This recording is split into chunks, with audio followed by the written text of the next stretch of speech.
Where do you want to go next? If you'd like to see Liyue's tourist spots. This world is full of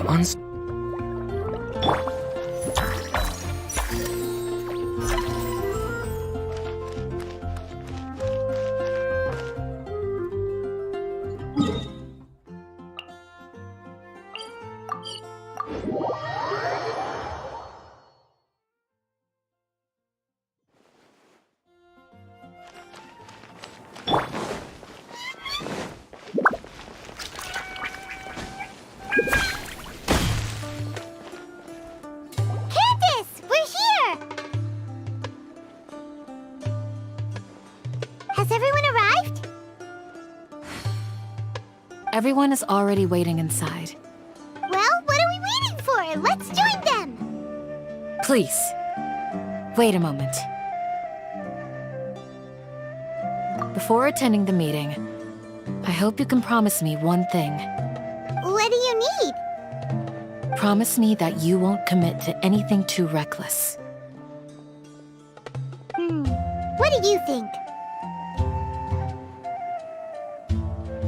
Okay.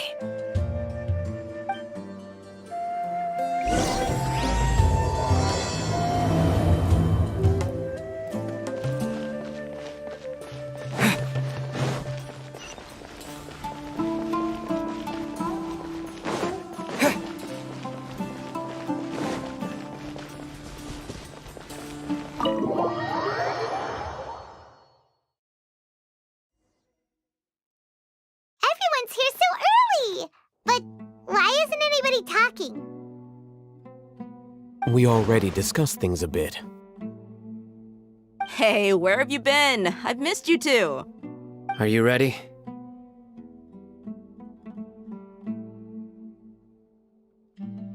Very well.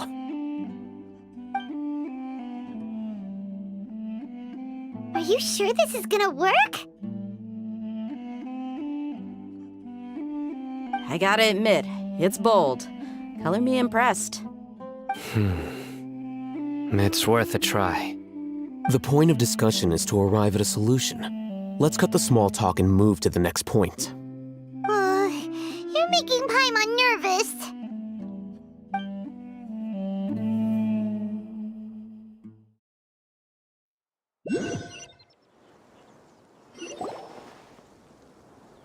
You're finally done.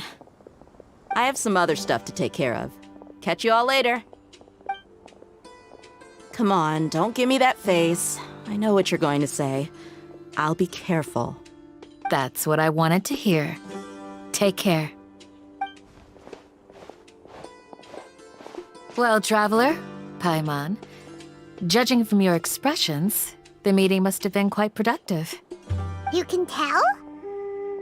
I'm not that good at scheming or strategy, but I can sense people's emotions. And based on your reaction, things must have gone quite well. Paimon's a little worried. Hopefully nothing will go wrong. To be honest, I feel the same. But you're already some of the most capable people I know. So you have my trust. Candace gave us a compliment. Your deeds speak for themselves. Candace, we stayed behind to tell you that, although you won't be coming with us, we'll be sure to remember your words. I'm very glad to hear that. I've said the same thing to everyone here today as I said to you when you arrived. Your safety is the most important thing. Only when you're safe can the plan be successful. So please, take care. You're welcome. And thank you for taking my advice. Good luck with everything. I'll be here in the village praying for you.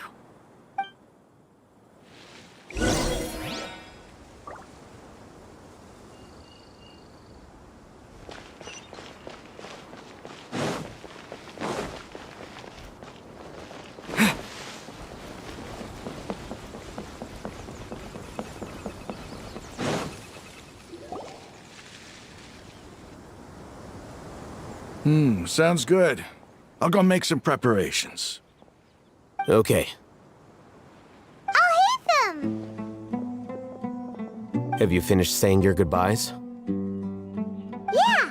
Also, Candace told everyone to be careful. Yes, she did. But I think my point also bears repeating. Our plan is not child's play. We won't be able to achieve anything if we're simply careful. We must go beyond that and fully commit ourselves to it. I hope this is clear to you. Huh? Shouldn't you be saying something more cheerful to boost our morale right now? Didn't we already do that during the meeting? You can never have enough words of encouragement. In that case, Candace can cuddle you to your heart's content while I continue to remind you of the seriousness of our situation. We all have our jobs to do after all. It's like how some people can be put in charge of logistics while others will fight on the front lines. Speaking of the front lines, you don't look anything like a soldier. Of course. Compared to the mercenaries, I'm merely a feeble scholar. But the advantage of not being a mercenary is that I get to stay in a safer place and offer my strategic insight. Just think about that mercenary who lost his mind. Mercenary groups are facing constant danger every single day. Well, being a scholar is also a high-risk occupation, and you are a scholar. I'm not like the rest of them. Even among members of the same species, some will exhibit far more potential than others. This guy. Paimon still remembers when those mercenaries in Port Ormos called you a lunatic. All intellectuals are lunatics in the eyes of fools. I'll take that as a compliment. That reminds me. Do you remember the record we saw in the King Deshret ruins? It mentioned forbidden knowledge. You have a good memory. Forbidden knowledge has the power to drive people insane, but this fact has never been shared with the public. Even I, who has worked in the academia for some time, was never once informed of this. I think those mad scholars and mercenaries we encountered may have all fallen victim to the corrupting qualities of forbidden knowledge. But the academia has always held a different view. They have always believed that symptoms of madness are a side effect of human contact with divine knowledge as mere mortals. Come to think of it, perhaps the academia has also never understood the true nature of forbidden knowledge and thus always approached the issue from the wrong direction. The Withering, Elazar, and the sandstorms. Don't you think what is happening right now across Sumeru is rather similar to the forbidden knowledge pollution that occurred in the desert thousands of years ago? But Paimon thought that Irminsul's disease is what caused the withering and the sandstorms. At least, that's what Tainari told us. Wait a second. Could it be that... Ah, you've connected the dots. The cause of Irminsul's illness may precisely be the pollution from forbidden knowledge. But if that's the case, what should we do? This is huge! Wait. Why do you think Lesser Lord Kusanali would have a solution to this situation? You mean, it's related to the scene you saw when you passed out in the Avidia forest? That whole, the world forget me thing? In that case, it's imperative that we rescue Lesser Lord Kusanali. Only by working with her to save Irminsul can we completely resolve the problems Sumeru currently faces. To make sure we're still on track, I would like to check on the state of some of our preparatory work. Where are we going? To an Eremite base.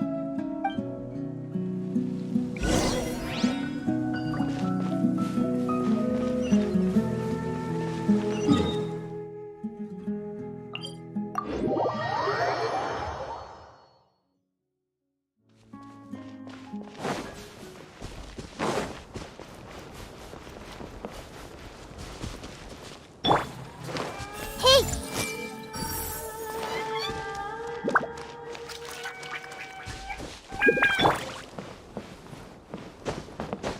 It's all good.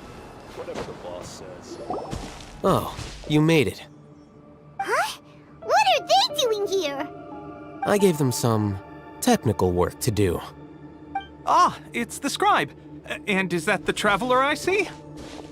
How's the work going? Ah, yes! We have fixed the devices according to your instructions. One of them is already ready for use, while the others are still under repair. Aren't those devices for canned knowledge extraction? What are you doing with those? Look here. Huh? More canned knowledge? Are you going to put more weird stuff into his head again? What's that look on your face? Are you scared? Paimon's a little scared, but very, very furious! That's an interesting response. Anyway, we're not going to use this just yet. As I mentioned during the meeting, this knowledge capsule contains a decree I drew up in the past. The academia should also have their own copy. And according to the plan we just came up with, Traveler, I want you to record something into this capsule. Do you believe we can save Lesser Lord Kusanali? Good. Conviction is the most important part of all of this. Now, please get ready and put on this device. You want us to record our conviction into the knowledge capsule? Yes. Paimon is still really worried. I understand, but trust me, Paimon, this is something we have to do. It's best if you can do as I say. Because, to achieve this impossible task, it sounds like you'll need to fool your own heart first. Although it may feel like a trick, self-encouragement may be the most important tool we have. Paimon can see the point you're trying to make. Imagine this. We have orchestrated our plan and successfully rescued Lesser Lord Kusanali. As a result, we have changed Sumeru's entire political landscape. Everything went without a hitch, and everyone recognizes and praises our achievements. Now, open your eyes. Here. What's this? Read it out loud.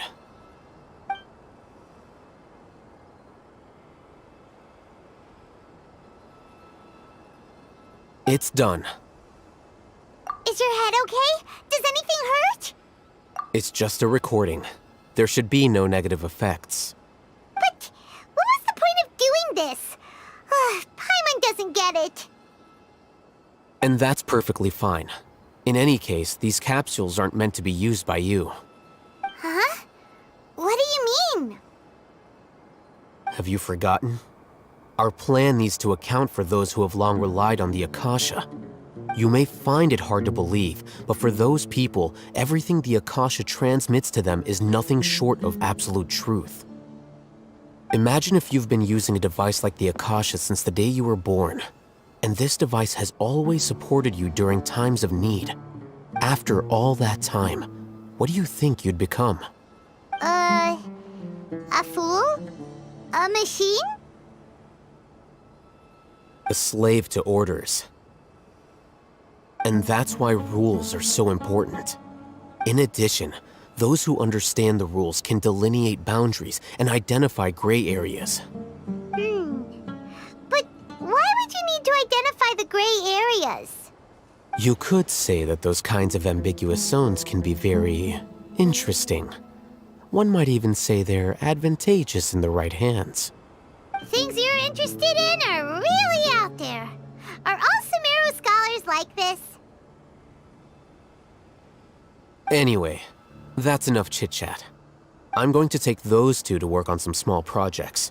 You can head to Caravan Rebot and start preparing for the next step. Small projects? We're going to tinker with the Akasha terminal and make a few modifications.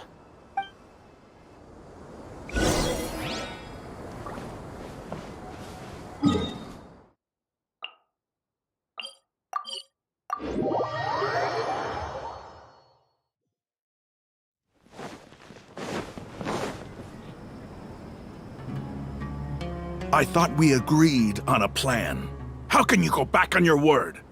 The plan is too radical and carries a high risk for casualties. I've given it a lot of thought. And in the end, I still can't agree to it. but it's still the best plan we have. As a former Matra, you of all people should be able to see the bigger picture and recognize the innate advantages of our plan. I did.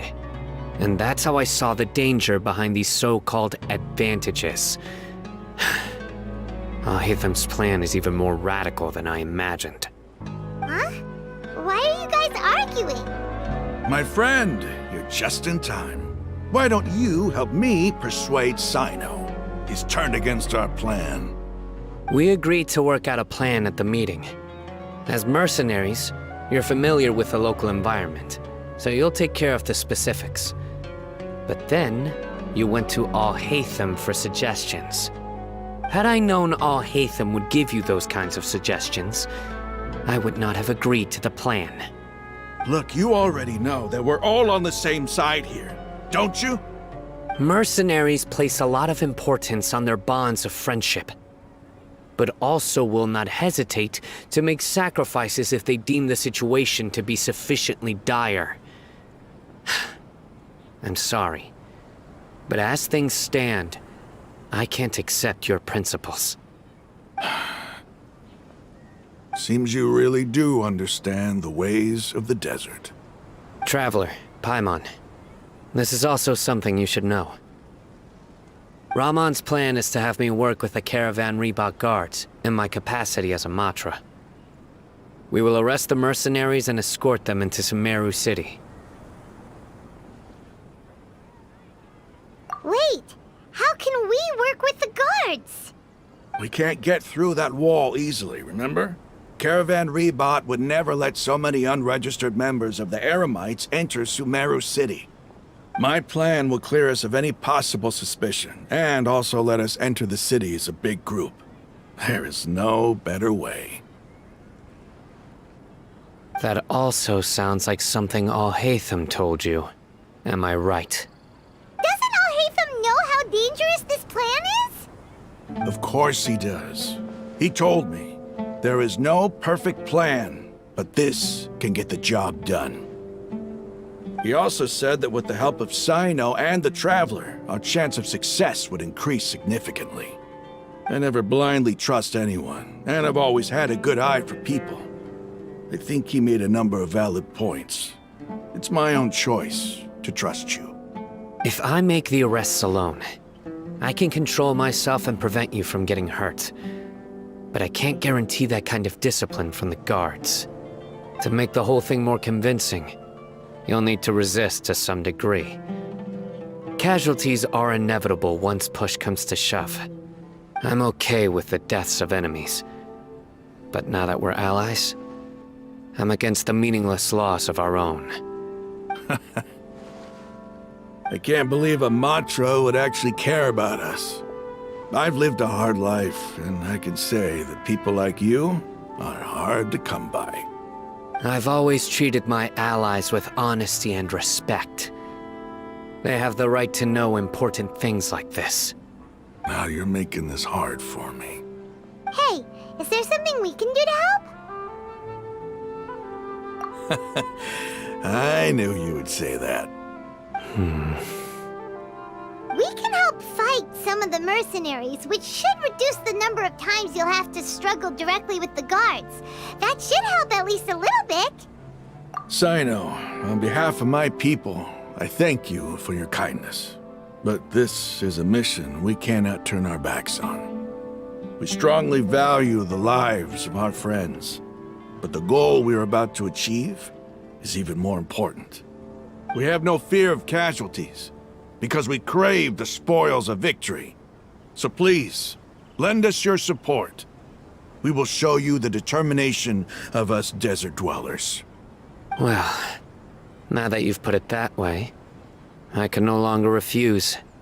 But remember, you need to follow the plan and not do anything reckless. Candace made it very clear that we can only achieve our goals if we can ensure our safety. Since you and I both recognize the significance of this operation, there should be no more animosity between the followers of the Dendroarchon and those of King Deshret. Everyone's life is equally important. Okay, you have a deal. Let's do this for our shared dream. The guards should be stationed in the courtyard nearby. You can find them there.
There must still be traces of King Deshret's familiars in the desert.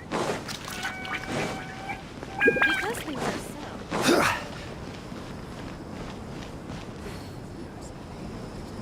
Guards! General Mahamatra! To what do we owe the honor? Keep your voice down. This is a secret operation. I'm going to arrest a large criminal gang near this location.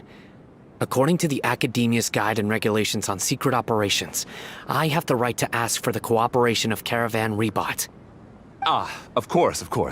Mahamatra Sino's order is the Academia's order. Just let us know what you need. But who exactly are you planning to arrest, and how many people are you expecting? Depending on the scale of this operation, we may need to report it to our superiors. They're a squad of Eremites whose number is comparable to Ain el Akhmar in Port Ormos. They're involved in the theft and resale of supplies from the Academia. As many as Ain el Akhmar? This should definitely be classified as a joint operation. Then I suggest that you report this to your superiors as soon as possible, and treat it as a top priority desert operation. I will need personnel. Got it. Please wait a moment. I'll contact them immediately.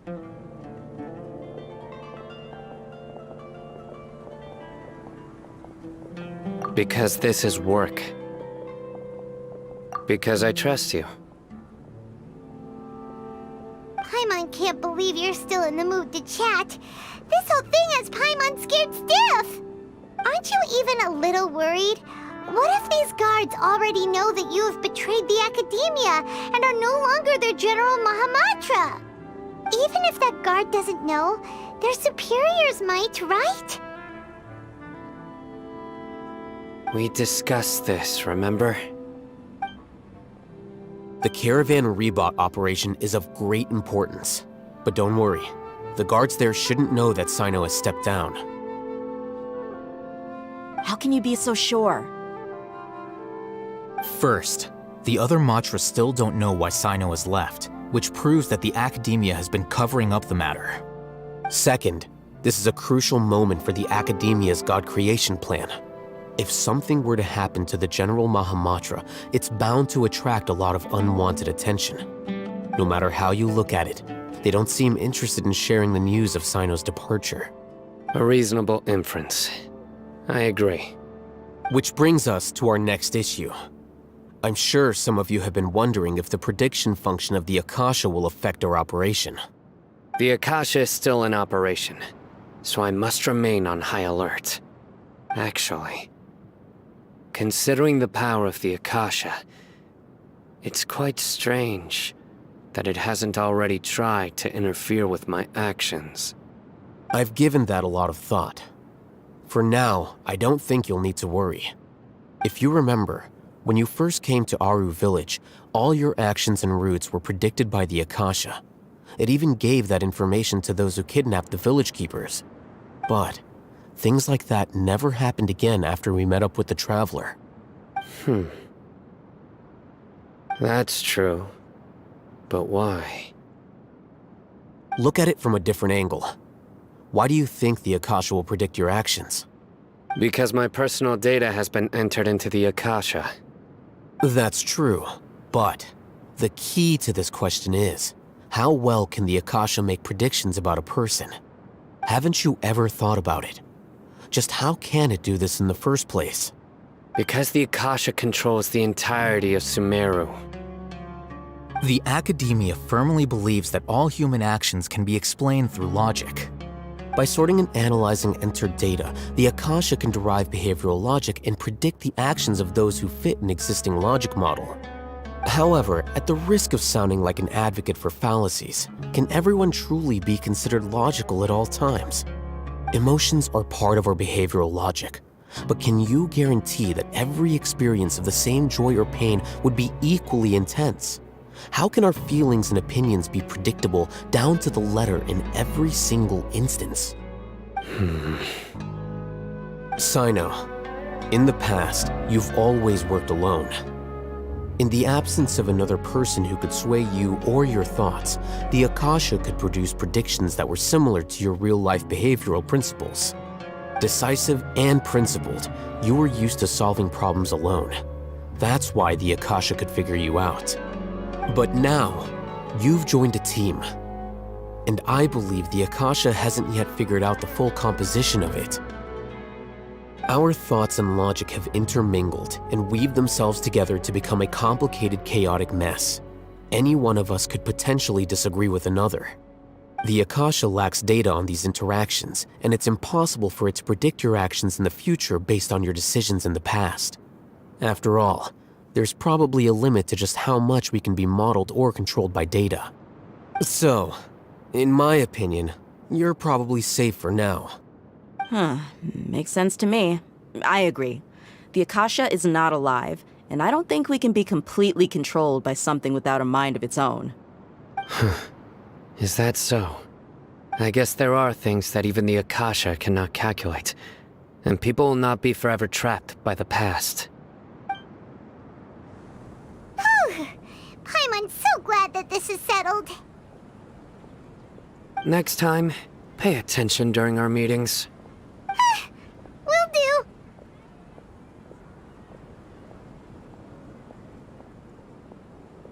Just remember to stay vigilant. Footsteps! General Mahamatra, we were not expecting your presence here. I'm the security officer of the Grand Deshret Desert District. My name is Luxembarbo. This is my assistant, the Traveler. He will be working with me. The construct next to him is for his work. Beep! Construct, beep! What a great honor to meet you. Your golden hair is as bright as the sun. And, is this the latest technology from the Academia? Have you made a decision regarding the matter I mentioned to your subordinate? It seems to be a dire situation, so of course you will have our full cooperation. To be perfectly honest, I've always longed to go on a mission with someone as well known as yourself. There's no need for flattery. Yes, sir. Take your most elite platoon and follow me to the eastern side of the district. We will carry out the operation there. Understood. Map. Hurry, bring the map!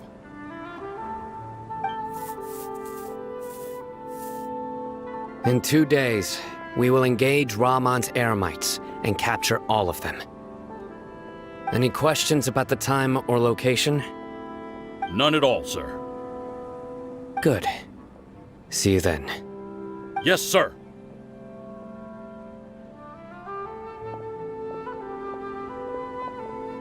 Maybe hanging around the General Mahamatra isn't so bad after all. Everyone's so respectful towards us.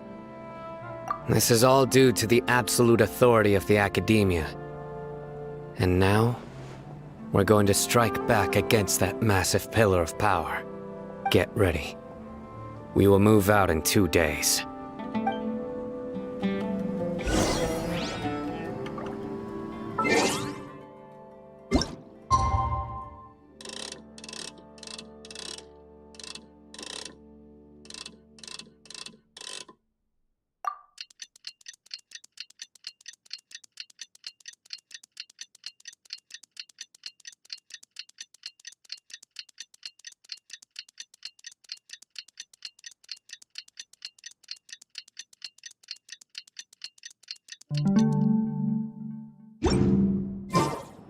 Every It's time for the operation! Let's go meet Sino in the desert!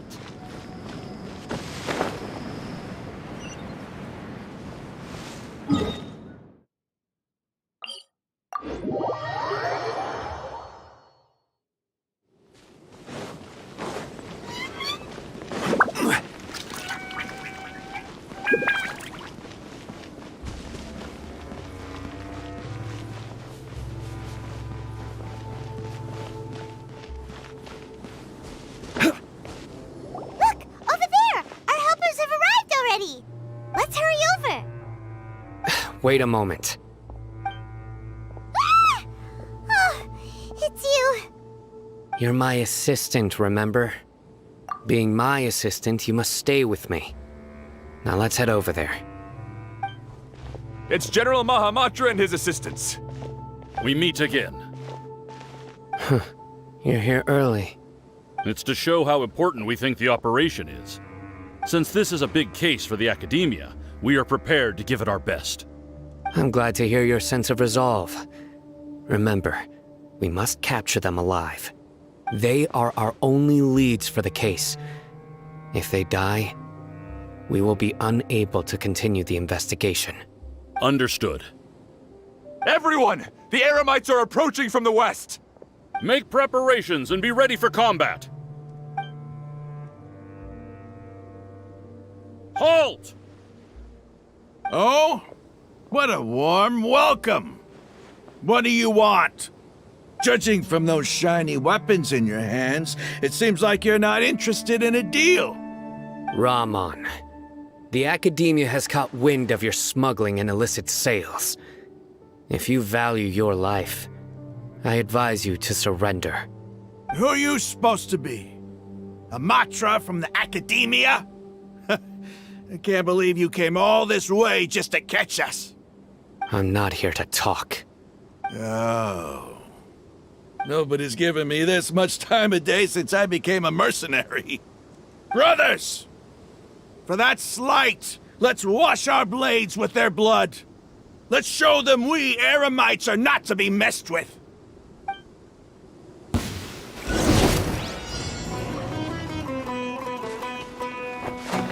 Committed to memory! Grow!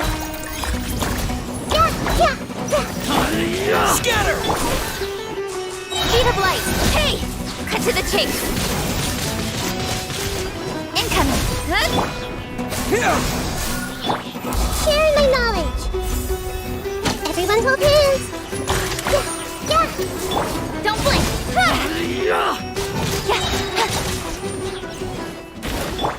I see everything! With sword comes shadow. Speed of light.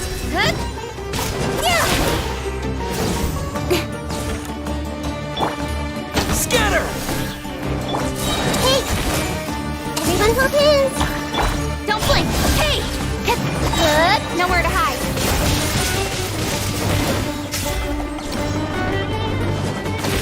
Speed of light. It's over. We have subdued them. The operation is now over.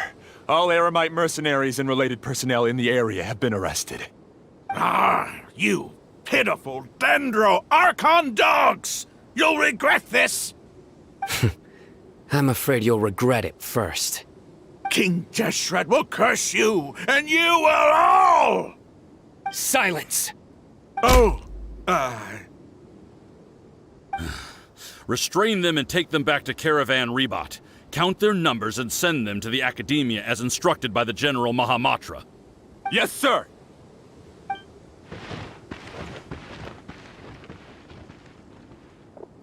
Mahamatra Sino, I will now take my leave. If you need further assistance, please come to Caravan Rebat and ask for me. Understood. You are dismissed. There they go. Let's talk elsewhere.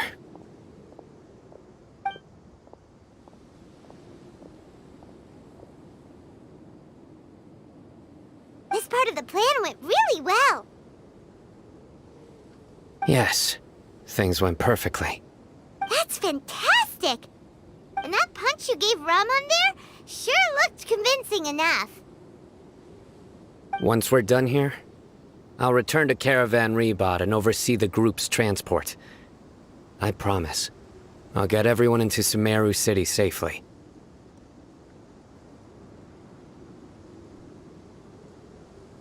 Yeah, you're the reason why everything went so well.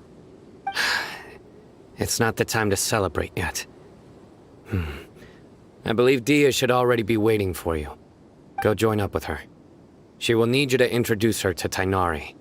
Speaking of which, is it really okay for us not to share the full plan with Tainari?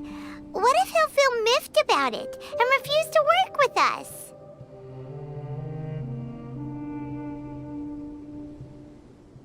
I have a very close relationship with Tainari.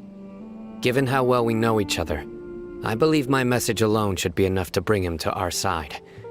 He knows I won't make jokes about things like this. If we need help, Tainari is the best option. Get ready for the next phase of the plan. Don't keep them waiting.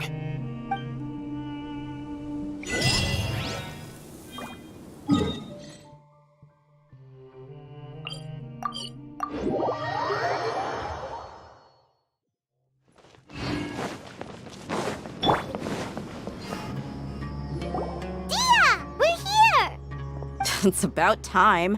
Didn't you say our part of the plan is the most important of all? And here you come rolling in late. In the time it took you to get here, I already did 5 laps around the place, downed 7 drinks, and even did some clothes shopping. Sorry. We didn't mean to keep you waiting. I just wanted to fix your attitude and rub it in a little. After all, you took your sweet time getting here, and we've got important stuff to take care of. I just like seeing that serious look on your face. All right, I'll stop. All joking aside, I'm glad you're here. Let's get moving and take care of this as soon as possible. But where should we start? Our responsibility is to get a status update on the Fatui Harbinger known as the Doctor. We need to make sure he won't get in our way when we rescue Lesser Lord Kusanali. Dealing with an institution that controls all of Sumeru is already hard enough. If the Doctor were to crash the party, it would be next to impossible for us to achieve our goals. Yeah, we sure don't want him showing up. Ooh, he really gives Paimon the creeps. Right? Hearing his name just reminds me of those stuffy old geezers in the Academia. I'd rather not have to deal with someone like that. According to the plan, we should first go to Pardis DI and ask for Forest Watcher Tainari. If all Hatham and Sino's sources are solid, then we can be sure that Tainari still has the Academia's trust. So, we'll find Tainari and convince him to get us the latest intel on the Doctor. Then, depending on what we learn, we'll make any necessary adjustments to our plan. The sages have placed spies everywhere on the other side of the wall. I'll follow you as a bodyguard. You should be honored. I don't offer my services to just anyone, you know. But Paimon thought mercenaries would do anything for Mora. That's certainly true. But when multiple employers are vying for your services, you should always go with the best offer. Let's see. If I were to charge you a bill, I guess I can apply a discount. How much more do you want? I was not sure we can afford it. How much do I want?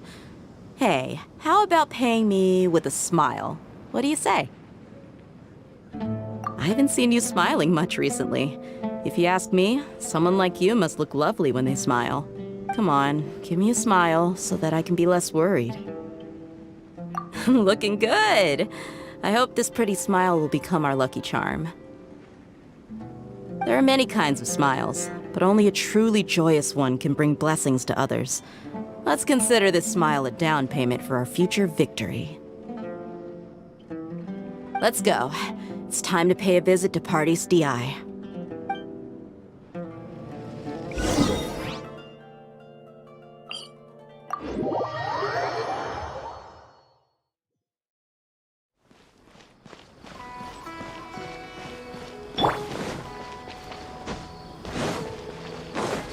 He's over there! Let's go say hi! Tainari! Ah, Traveler, Paimon. And you are? Hey there. This is our friend Dia. She's an Aramite mercenary. A mercenary? You must have some big news for me. It's something really important. Please help us out. All right, then follow me.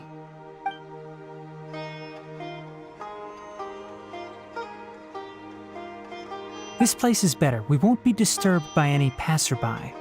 Okay, what is this important thing you want to ask me? The doctor, huh? He's that strange-looking Fatui Harbinger with the mask. Paimon thinks he has blue hair. Yes, I know him. Actually, he left Party's DI just a little while ago. He left already? Yeah, he came looking for me. Can I ask what it was about? Sorry to ask you like this after having just met, but your answer is very important to us. For now, all we can share with you is that your friend Sino is working with us. Sino, you say? I see. So that's why he hasn't been at the academia. Okay. I will answer your questions and will assist you any way I can. You don't have to tell me everything that's happened. Sino's name really does work wonders. You're not even a little worried that we might have made it all up? Despite having just met you, I can sense that you're the serious type. Between you, the Traveler, and Sino, none of you strike me as the type that would conspire to deceive me. You don't need to tell me anything you don't want to. I'll also get straight to the point. The Harbinger you mentioned came to me because he wanted to take the scholar Hypatia away with him. Hypatia? Why would he want her? And what do you mean by take away? Is he planning to leave Sumeru? Yes. He told me his return to Snezhnaya is imminent.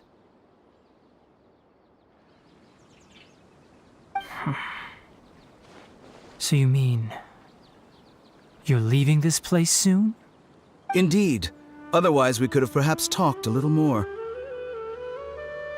I was just about to set out when I remembered something important. To that end, I made a final trip to Pardis DI.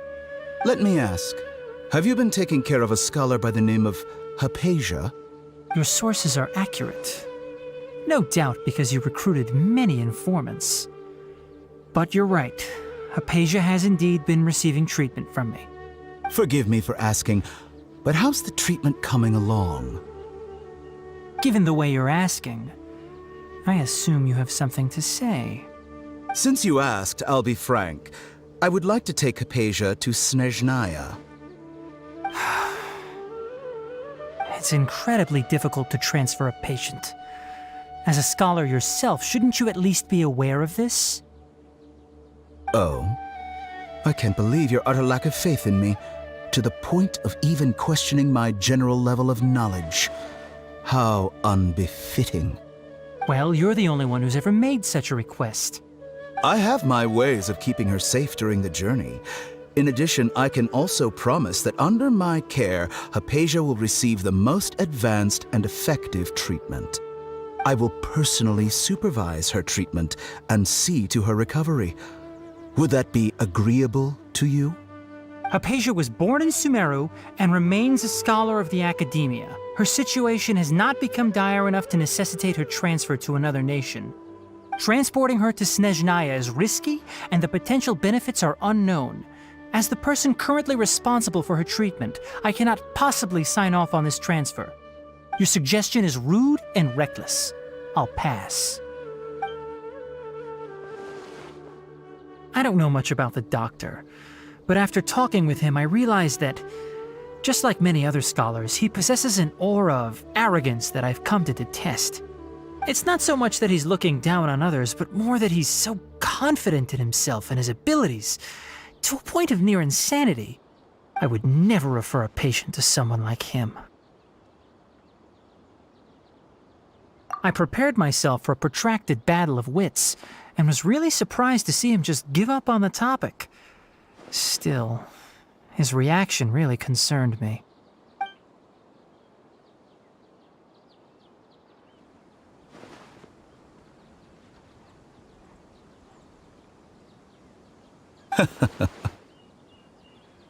I see. Of course, your opinion makes perfect sense.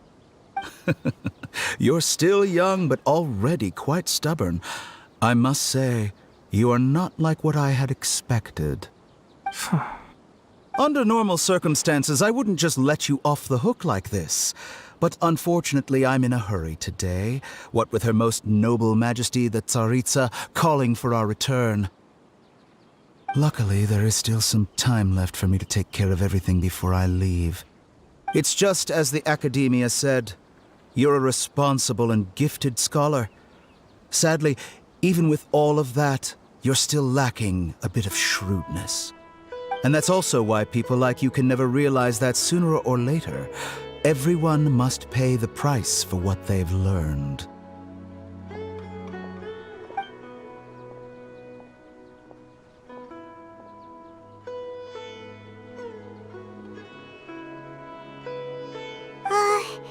Paimon can't help but feel like he's hinting at something unpleasant. He asked a question, yet didn't care for my answer. Perhaps I'm nothing but a talking rock in his eyes.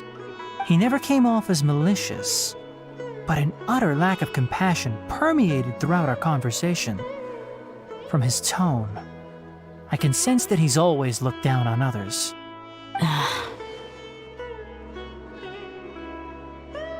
I can barely believe it myself. But if that's true, the situation will be in our favor. I don't think I missed any details. Frankly speaking, I don't want you to do anything too risky. Now that you know a little more, it should be easier for you to stay safe. Sorry we can't tell you everything. We appreciate that you helped us anyway. I won't forget your kindness. It's okay. I have an obligation to do so. To be perfectly honest, all of this may have started because of me.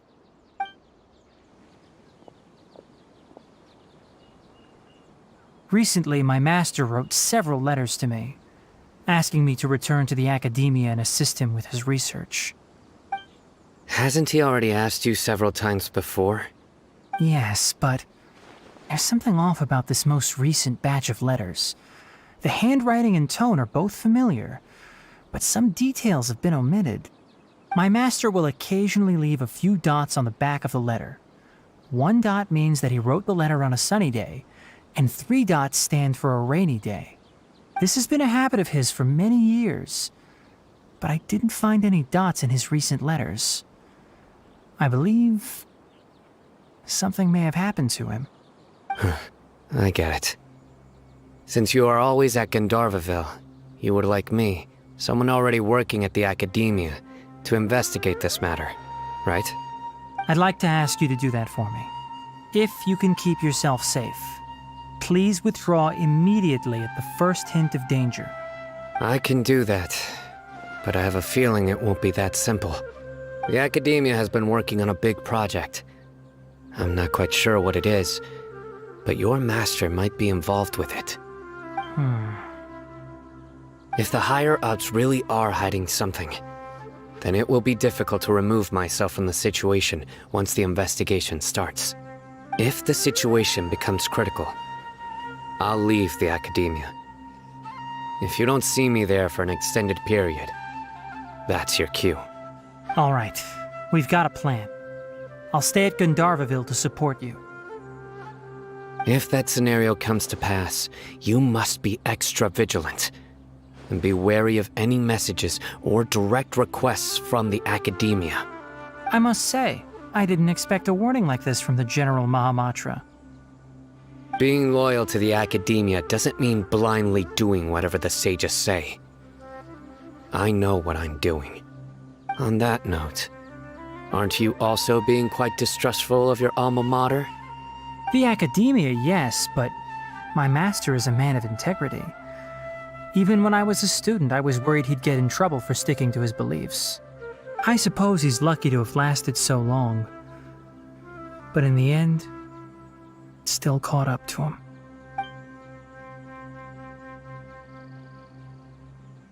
I see. So you noticed something was up with the Academia from the very beginning. This may well be how Sino became involved in all this. In that case, I must keep my promise and help you however I can. Also, if you run into Sino again, please help me pass on a message to him. Trust your own senses and experiences. I think this may be something he needs to hear right now. Okay, we'll find a chance to tell him. Thanks. Right. Now let's go hunt down this Harbinger. Oh, by the way, which way did the doctor go when he left Pardis Di? That way. Gotcha. Thanks so much. We'll be on our way.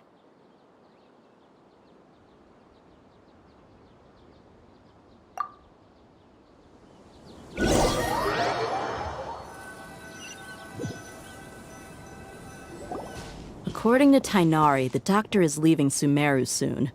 I want to check if the doctor was actually telling the truth. He also said that he'll take care of everything before he leaves. What did he mean by that? We need to be extra careful when dealing with a person like him. Just to be safe, let's chase him and see what we find. But we have no idea where he went! How can we start chasing him? We'll do it the mercenary way. I'll find leads as we go. All you have to do is just follow me. That Harbinger may have tried to cover his trail, but he still left some traces. Or perhaps he never even thought about concealing his whereabouts. Maybe that's just how arrogant he really is.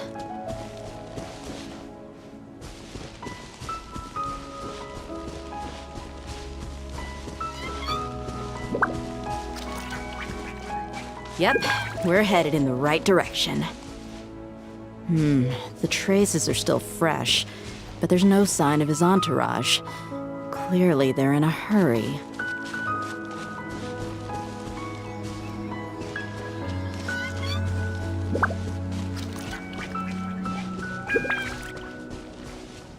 It's just as I thought.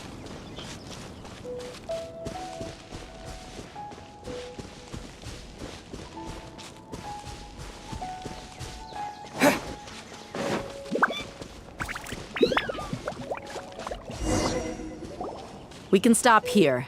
I think I know where the doctor went. To the south of here is Port Ormos, which seems to be where they're headed. Port Ormos? They're going to leave by boat? That's right. Let's go to the port and have a look for ourselves.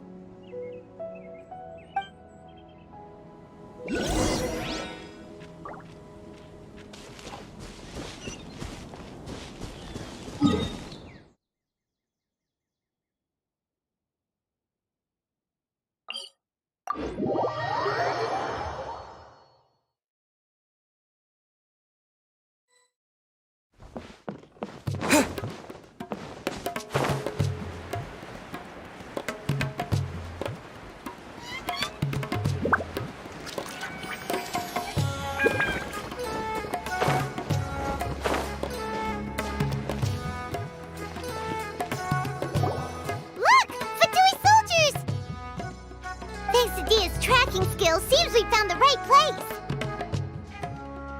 Shh! Don't draw their attention. The port is crawling with Fatui soldiers. Let's keep going and see what we can find.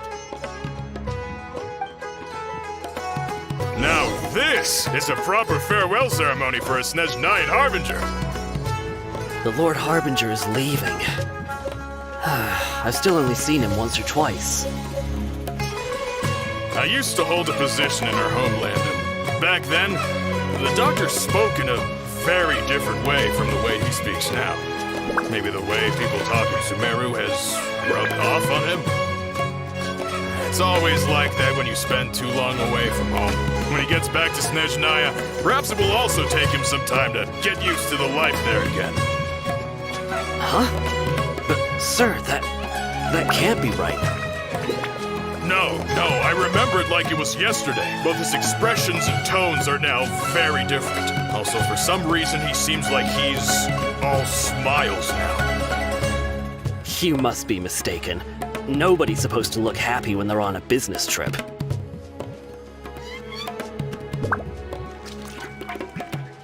The doctor is on that boat. So he told the truth after all. He is actually leaving Sumeru. This place'll do. We can hide here while we keep an eye on the boat. Uh-oh.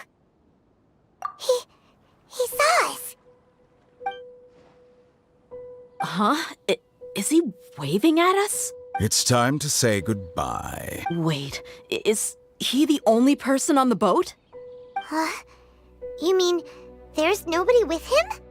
And where are all the soldiers we saw in the port just now? They were all here just a few minutes ago, but now they vanished. So this was a trap. Wait, don't tell me that.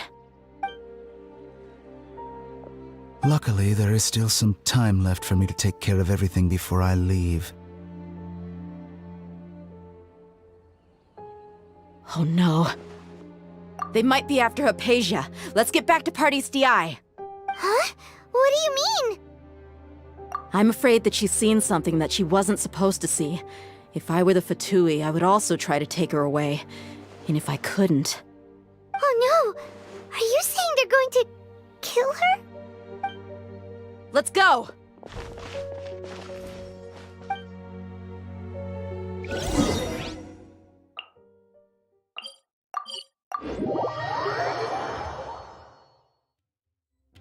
Pardees Di is not a place you Fatui can just show up and do as you please.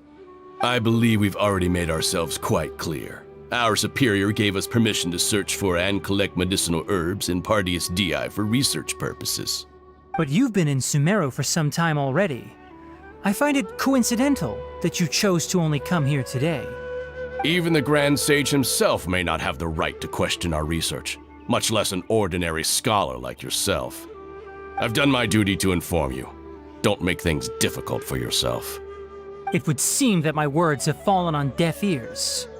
You can keep trying to deny it, but coming to Pardees Di now? I'm pretty sure you're not just looking for herbs. With all due respect, your baseless speculations will only lead to unnecessary trouble. Well, you only have your Harbinger to blame. He knows nothing about keeping a low profile. I may be staying at Pardees Di as a scholar, but that doesn't mean I'm no longer a forest watcher. It is still my duty to protect the peace and safety of the scholars who have contributed so much to Sumeru. Then it seems our conversation has hit an impasse. No one will lay a hand on you, Hypatia. Not on my watch. Tighnari! Are you alright? I'm fine. These Fatui have really crossed the line. Time to teach them a lesson.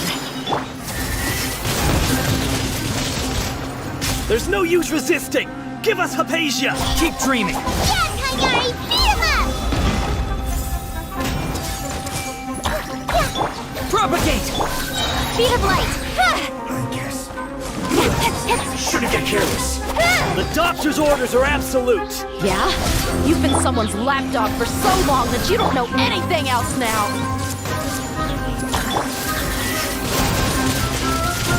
Let's quickly! Yeah, this is order! Gather! Don't blink! We're not getting anywhere.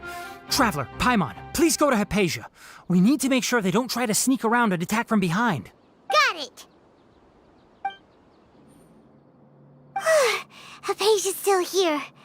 Doesn't look like anyone's broken in.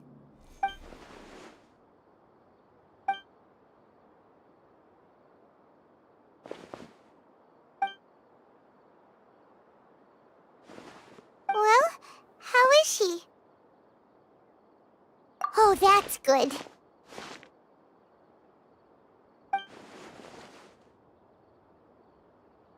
So, you think this is over?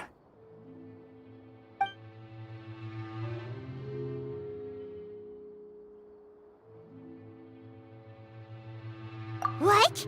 The Balladeer is here?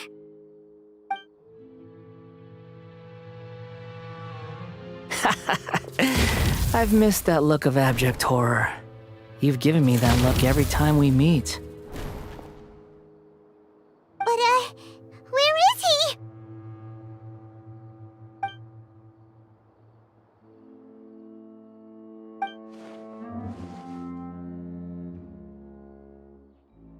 I can hear all of your thoughts, you know.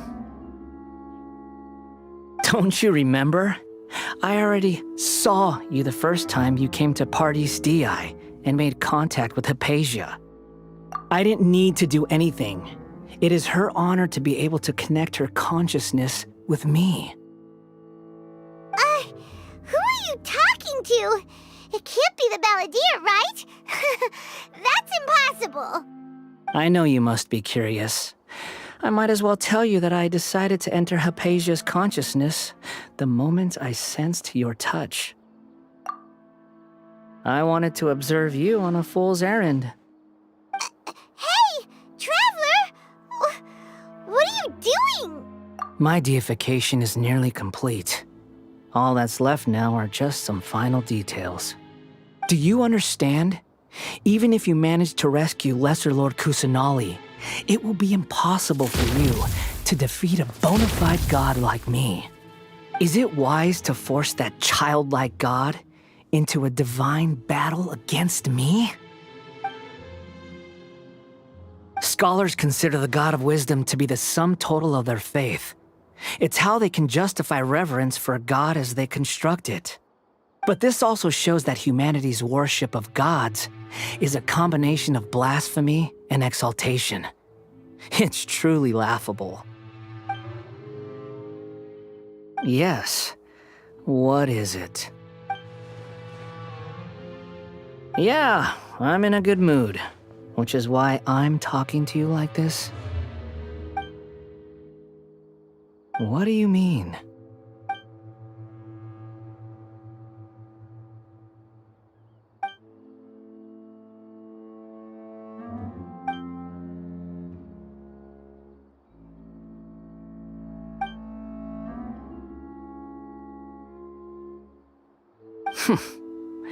Those words almost make you sound like a friend who actually cares. But you're wrong. I'm different from all of you. I was born to become a god. My entire life up until this point has just been a meaningless routine. Just think about a sheet of paper. By itself, it holds no meaning. The content recorded on it is what gives it value. All I had recorded down before were some painful memories and boring human feelings. Such senseless drivel should have been erased a long time ago. Indeed, to me, the sight of you fools in your futile struggles is far more amusing. Tell me, just what has this world done for you to protect it with such zest and conviction? I'm connected to your consciousness, so I can hear what you're thinking and sense the depth of your determination. This is a good conversation we're having. So here's a word of advice. Let go of your misguided guardian complex. You know nothing about the truth. It'll be for your own good, as well as everyone else's. Humans are a species that can only find bliss in ignorance.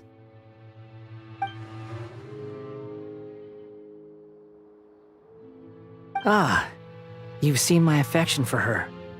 If you were in my position, I think you'd feel the same way. She peered into my consciousness and saw my past.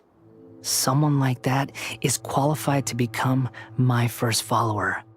All gods need followers. So Hypatia has been chosen. Her appearance heralds my imminent arrival at the throne of divinity, while her worship shall become my glory. You're doubting me again? No matter. Soon, you'll know what kind of authority you're challenging. Who wants to hurt my devout follower?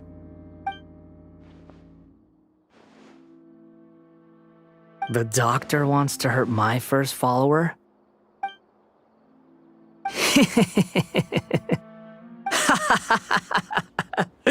How very amusing. Has anyone ever told you that you're not good at sowing discord? The doctor has never known his place. Even now, the puny human thinks himself capable of interfering in the business of the new god. You're still too naive if you think a few words will be enough to convince me to destroy the doctor. But I'm willing to give you a gift, just like my expression of affection towards Hypatia. It is an honor for you to be able to stand here and speak with me. As my listener, you will be rewarded. Both good things and bad things can be called gifts. After all, gods have never needed to be reasonable. Ah! Paimon hears thunder! That person Paimon couldn't see was the Balladeer? Oh, he sure chatted with you for a while.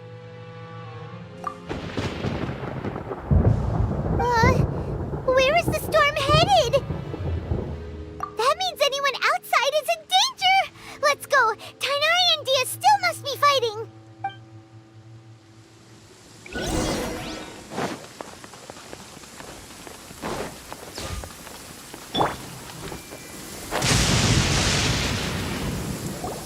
Oh! Have the Fatui retreated?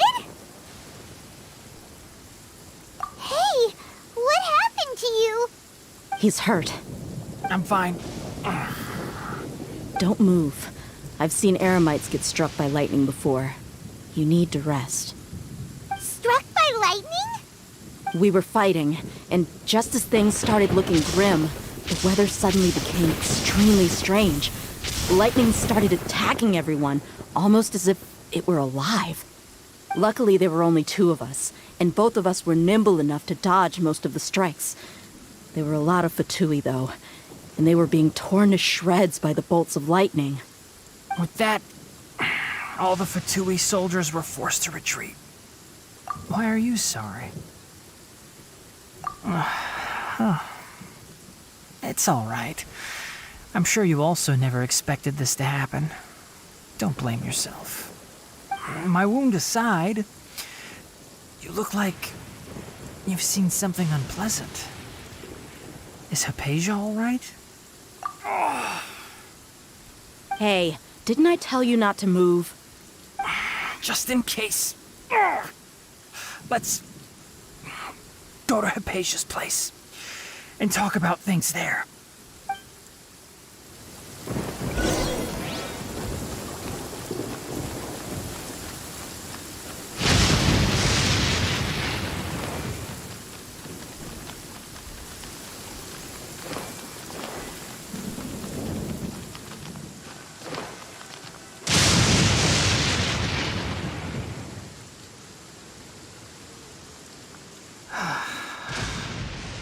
Thank goodness she's fine. Hey, how about taking care of yourself first? I understand my condition. The wound is not fatal. I'll be all right. Ugh. The more you understand medicine, the worse of a patient you become. I know. They always think they can push through the pain. Oh, he sat down. Let me rest for a bit. Sorry, Traveler. Now you may start.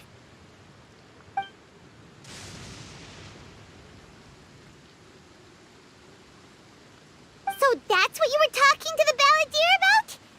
Oh, Paimon can't believe what he's thinking. The Academia's God creation plan. How ridiculous. That sounds, ambitious, I guess? Anyway, this is all way beyond me. As long as I can enjoy every day with a drink in my hand, tasty food in my stomach, and a good night's rest, that's enough. I'll only work when I have to. I must be the least ambitious person who's ever set foot in Party's DI. Don't say that. I haven't even thanked you for your help back there. Don't mention it. Well, if nothing else, all this proves that the doctor really did have some urgent matter to attend to and left Sumeru in a hurry.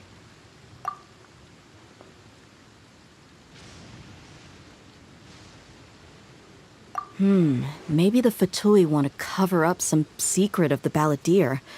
Is that why they tried to seize Hypatia? You said the Balladeer claimed that Hypatia has seen his past. So, what could be there? Have you noticed?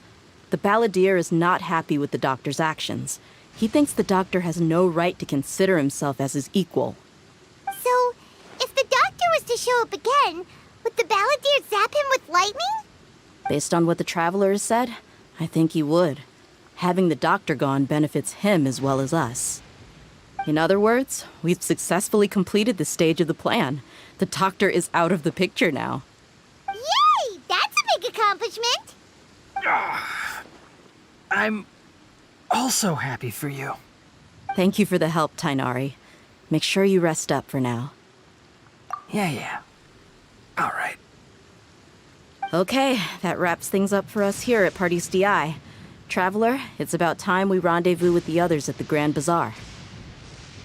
Let's continue to keep a low profile. You can head there once you're ready.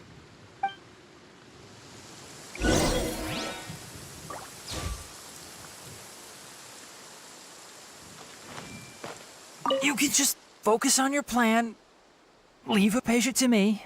My wound isn't going to get in the way. Oh. Okay. Guess I'll sit still for a little while longer.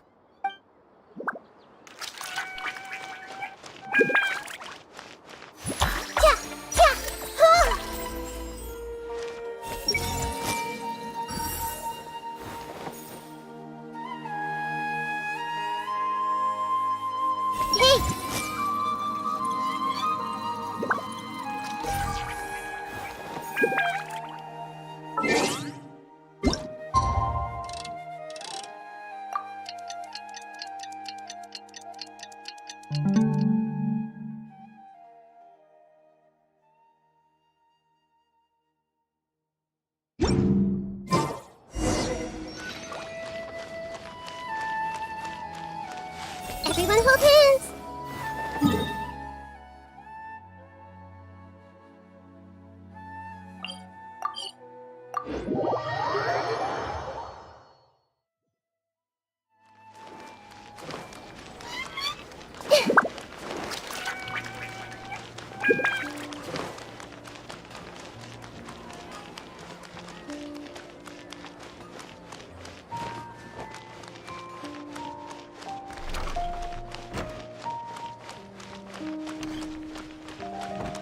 I see everything!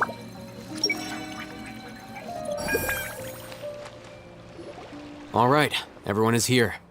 How did everything go? Any luck with your missions? Let's report back one by one. I'll start first. We've made the necessary modifications to the Akasha terminal. In addition, the props required are also ready. I'll go next. The Traveler and I went to Party's DI. The situation was a bit complicated, but we found Tainari. Unfortunately, he was wounded during a fight. Who is behind it? Well, that's the tough part. What should I say, Traveler? The Fatui or the Balladeer? After some back and forth, we confirmed that the doctor has left Sumeru by boat. He has something urgent to attend to back in Snezhnaya. So, we've successfully removed the doctor from the picture. Also, Tighnari's already resting, so he'll be okay. Good. Oh, Tighnari also asked us to tell you this message. Trust your own senses and experiences. All right. I'll remember that. Everything also went smoothly on my side. The Eremites should have arrived at their destination by now. To avoid alerting the quarry, they will stay there for now. I can't believe you actually got so many Eremites into Sumeru City. It's all thanks to Rahman and his brave team, as well as their bold strategy. It appears to have been very effective. I'm glad to hear it. Well, is that everything? Okay, this meeting is adjourned. Huh? Wait, you mean that's it? Well, what else is there to discuss? Shouldn't you end with some words of encouragement? You know, to fire us up now? Personally, I'd rather we all go home and get some rest. I'll hate them, Ugh. Oh, and if you wanted someone to say something to that effect, then I must reiterate that I'm here to strategize and not to lead. So you should find someone more suitable to do that. But I thought all of you academia big shots were great speakers. Then I should remind you that I'm the scribe. I know that. So what? A scribe is responsible for recording meetings, not speaking. Fine, whatever. Well, Sino doesn't seem to be much of a talker either. I guess that leaves it to my employer. Employer? Yep, the Traveler hired me. That's right. So come on, boss. What do you have to say for the team? Yeah, say something to boost morale. Huh? What are you all doing here? Oh, it's Nilu! Hey, everyone. I'm not disturbing you, am I? Not at all. I was actually just about to go find you. Judging from the group and all your serious faces, you were discussing something important, weren't you? But you also look like you're up to no good. Seems pretty interesting. Welcome, Nilu. Would you like to join us? Huh? Join you? You mean you also want to discuss something important with me? Yes, something very important. Nilu, are there any breaks in your performance schedule in the upcoming days? Huh? Wait, you're seriously inviting me?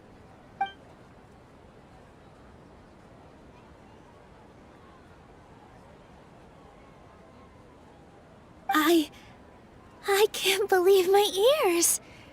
You are truly the bravest and most passionate people of Sumeru, well, that I've ever met. Ahem. Oh, right. The Traveler and Paimon are not from Sumeru, but you are awesome as well. That's right. I must admit that I'm a little scared, but I'll try my best for Lesser Lord Kusanali. If I can somehow use my abilities to help you, then count me in. Remember, believe in yourself.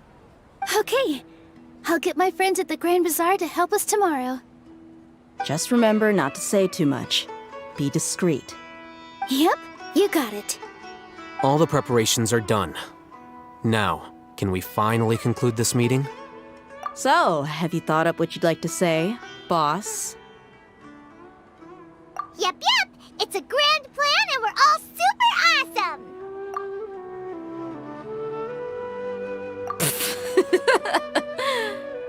Well said. A good night's rest before an operation can be the difference between success and failure. Thankfully, I've had my place to myself recently. It's been nice and quiet. Huh? Oh, nothing. Alright, let's all go home and get a good night's sleep so we can be up early tomorrow. Okay, So I guess that means it's time to say goodnight now.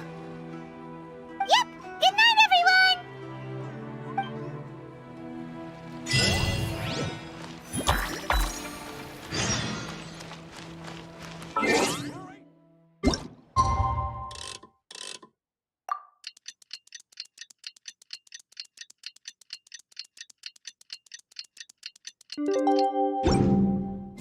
Today is the Academia's Nahida Day.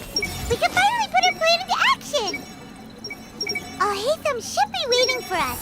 Let's go to the Academia and find him. Hey!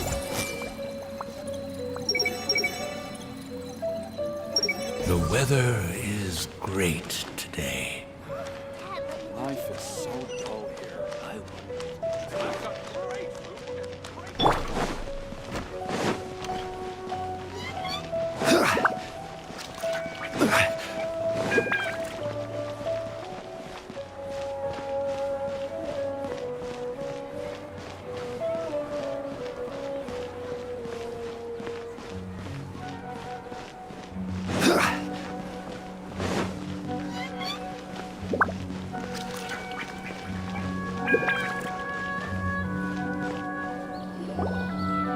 Hello, you two.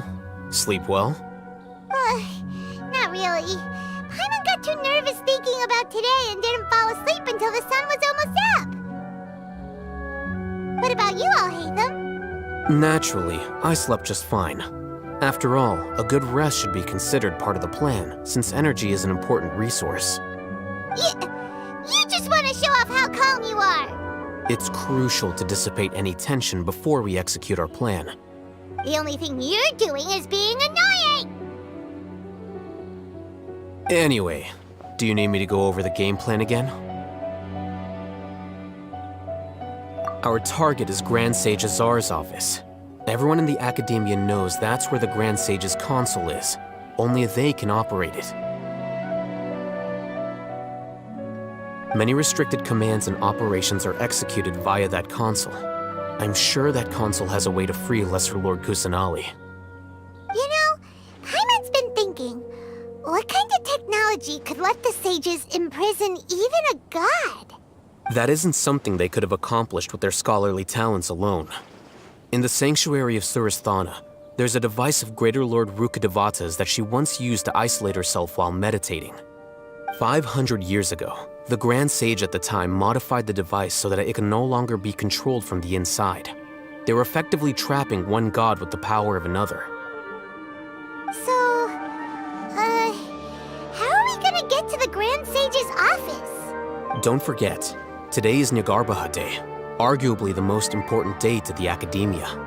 The sages and core Academia personnel are busy loading the latest batch of research developments and legal decrees into knowledge capsules so that they can be entered into the Akasha.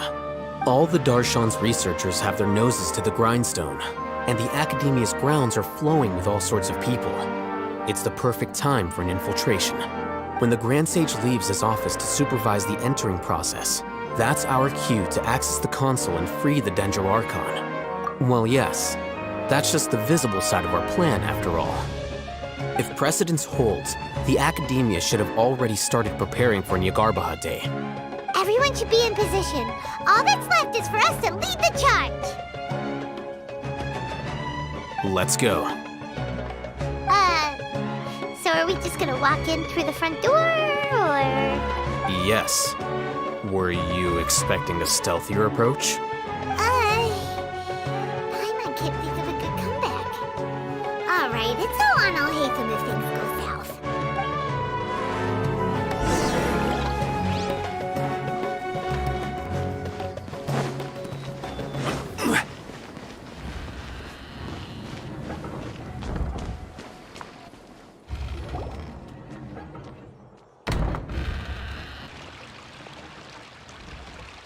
Scribe?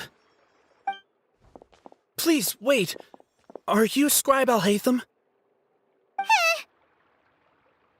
That's me.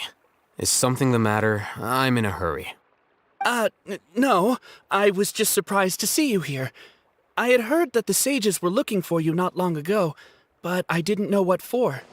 And, also, Please don't bring outside guests into the academia. Outside guests? How did you arrive at such a conclusion? Your groundless inference shames the Haravatat Darshan. What did you say? I'm the top student in Haravatat, and I earned 3rd place at the last Inter-Darshan debate. Don't look down on me! That wasn't my intention. As your Haravatat senior, I just assumed that you possessed a greater aptitude for critical thinking. Look, based on what you already know, the purpose of my return and the reason they're here should be obvious. Is that so? Wait a moment.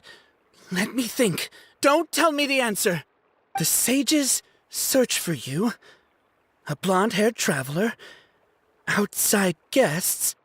So, from the start, the sages weren't looking for you, but this traveler? And you were gone from the academia for so long because... Hey, shh. Yes, you've proven yourself as the top student in Haravatat. I surmise you've arrived at the correct conclusion. As I expected.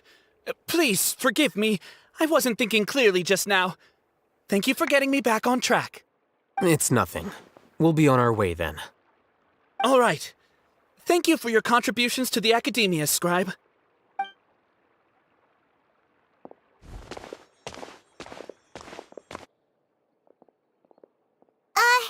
What the heck just happened now? What did he just guess? I'm afraid I don't know either. You have no idea? Mm-hmm. He convinced himself of whatever truth he came up with. That is the so-called pride of a scholar. If someone questions their academic facility, they will instantly feign understanding to keep up appearances. Nowadays, the academia is rampant with this type of scholar. Their obvious farces of intellect only serve to highlight themselves as fools. Wow, so there are special ways to deal with smart people. We don't even need to make up our own excuses. We shouldn't waste any more time. It would be problematic if we missed our window of opportunity. Let's go.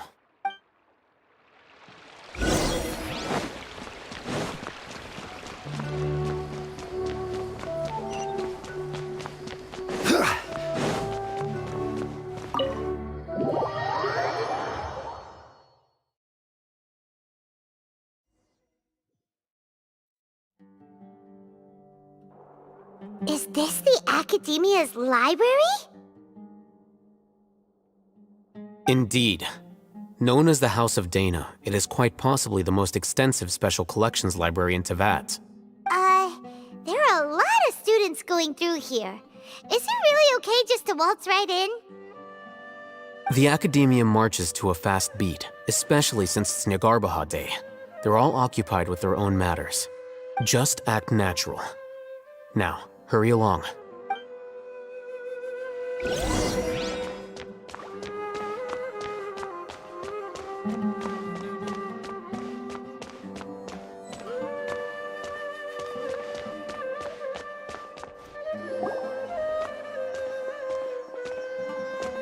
What's this platform for? It's a lift that Academia personnel use to access higher floors. Are we gonna take it then? The Grand Sage's office is up there somewhere.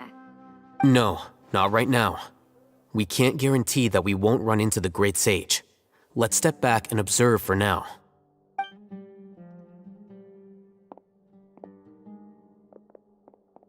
You think the Grand Sage will exit from there? And after he does, we'd sneak past him? Oh, Paimon thinks that's really dangerous. Who knows?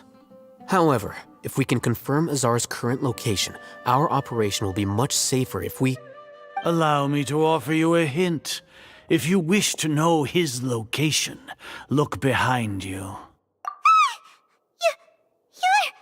What's Grand Sage Azar doing here?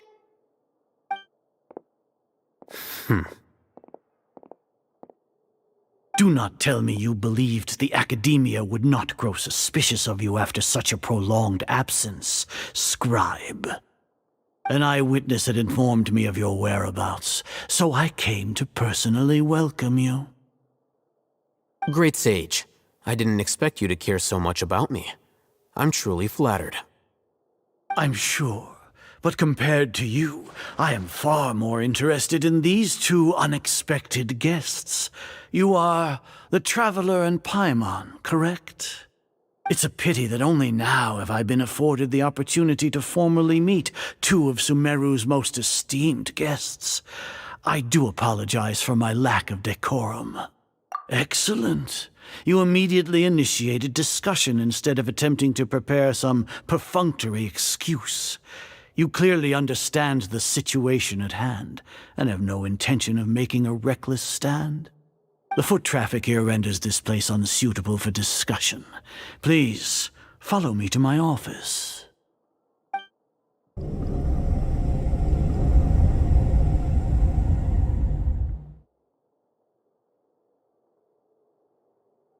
This place is crawling with guards. There's no way out for us. All right then, Traveler. What did you wish to discuss with me? Today is Niagarbaha Day, so I still have many responsibilities to attend to.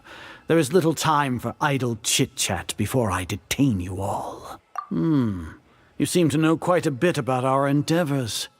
If that is so, then you should be praising our great work, rather than using your trivial misgivings in a futile attempt to sway me. Trivial? Then tell me, what do the Fatui want from me? Worthless. Those are all completely worthless. Benefits, divine power.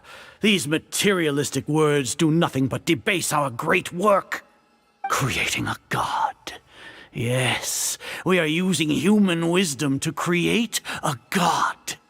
If humanity cannot attain omniscience and omnipotence, then we shall create a god to reveal them. This is the pinnacle of human wisdom. We shall regain a god's guidance at long last. No longer will we flounder in the interminable void of consciousness and knowledge. Even Irminsul will be freed from its plight. For our nation of scholars, this is the ultimate aspiration. No cost is too great to realize it. You will never understand the rapture of having a god be born within your very hands. With your degree of knowledge, you cannot even comprehend such an emotion. Gods exist on a plane that far eclipses humanity's. Lesser Lord Kusanali, what can she even do? Care for the people? Fend off sandstorms? Fabricate silly fairy tales? These are but child's play for the academia. Does that make us equal to the gods? We are a people favored by Greater Lord Rukkhadevata. Though I may have personally not seen it, our forefathers bore witness to true wisdom. The ascension of the Lesser Lord has brought nothing but bewilderment to the scholars. They all ask, is that truly what true wisdom is supposed to look like? With that in mind, it is better to keep her isolated in the sanctuary of Surasthana, so our academy will not become embroiled in turmoil. Justification. Do you really think that only the super smart or powerful should be able to call themselves gods? As per your judgment, Grand Sage, they are indeed dangerous individuals. Not only are they acting against the academia, but their ideologies have the potential to lead scholars astray. Looks like there really was merit in my assignment. Hatham? Are you talking about us? Anyway, I've brought them to the academia as ordered. But it took some time and trouble. Oh, that reminds me. Here's the investigation report you had requested. It's a summary of my time spent with the Traveler, an array of information about him ready for your perusal. Oh, Hatham! So you're still on the Academia side! We finally started to trust you!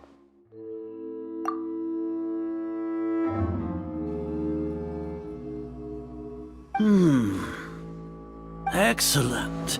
Detailed contents with no errors.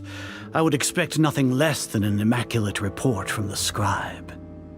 As it is Niagarbaha Day, I'll enter the information on you into the Akasha. Surely you know what that means. We'll be monitored, just like Sino. With the Akasha's calculation prowess, all of your actions will be predicted with an accuracy of at least 98%. Furthermore, your data will be updated in real time whenever new information presents itself.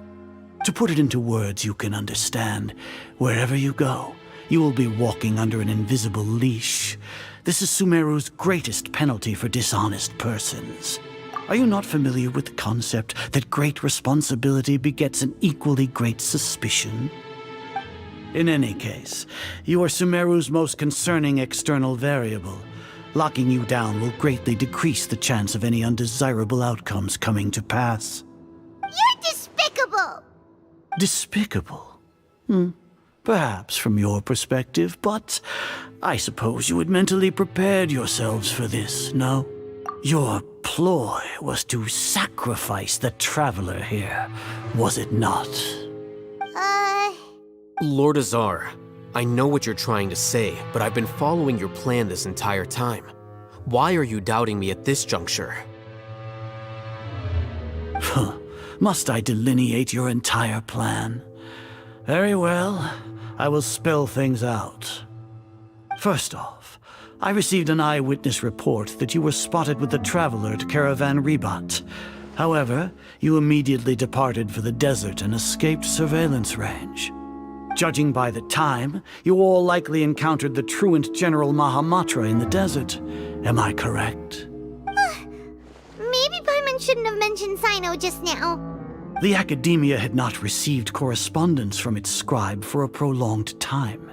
You were also in the company of the Traveler, a close associate of Lesser Lord Kusanali and General Mahamatra Sino, who had defected from the Academia. With their instigation, what was the probability that you would betray the Academia? Rationally speaking, 50%? 70%? What do you think? Regardless, that's only a guess. The facts are that I've brought the Traveler right before you, and I gave you my report. Indeed, your boldness deserves praise. To think that despite status as an outlander, the Traveler is still willing to sacrifice for the sake of your plan. If I'm correct, you have a contingency plan to save Lesser Lord Kusanali and ruin our great work. Sneak into the Academia on Nia Garbaha Day, using Alhaitham's status as the scribe, for there is a good chance that an opportunity to save the Lesser Lord will arise. Should your intentions be discovered, Alhaitham will turn traitor and sacrifice the Traveler, thus proving his innocence. He can then stay inside the Academia and continue searching for a way to proceed forward. As for Sino, according to the Akasha's calculations, he will soon return to the Academia and confront me in person. I suppose this is also a part of your plan? You'll see me as a traitor regardless of what I say, no? Even if you impugn me, it would have little effect on you all. You misunderstand. Losing our scribe would irreparably damage the Academia's regular operations and the development of Sumeru's future academic systems. However, under the current circumstances, even that is trivial compared to what we stand to gain from our great work. You said that I betrayed the Academia, but you, Azar, you've betrayed all of Sumeru, betrayed its Archon. So flight has turned to fight at long last. Guards!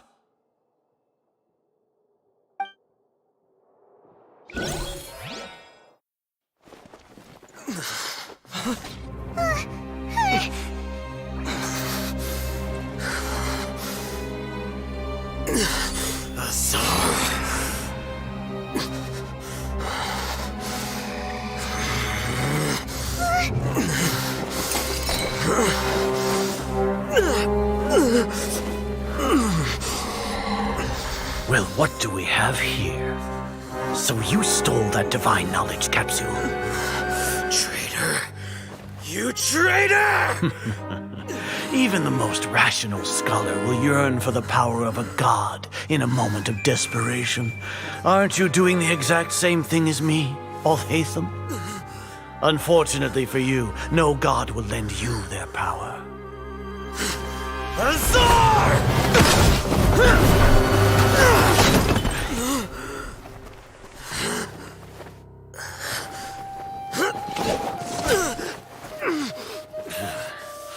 He has gone completely insane.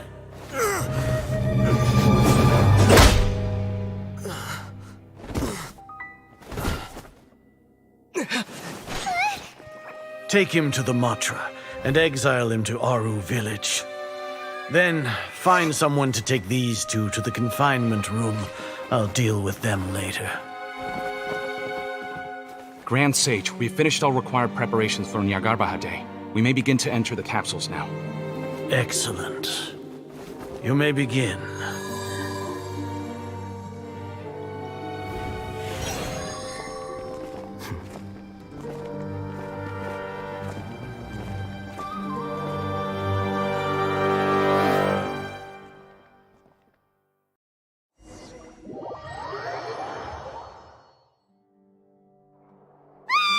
Don't lock us up! Let us out!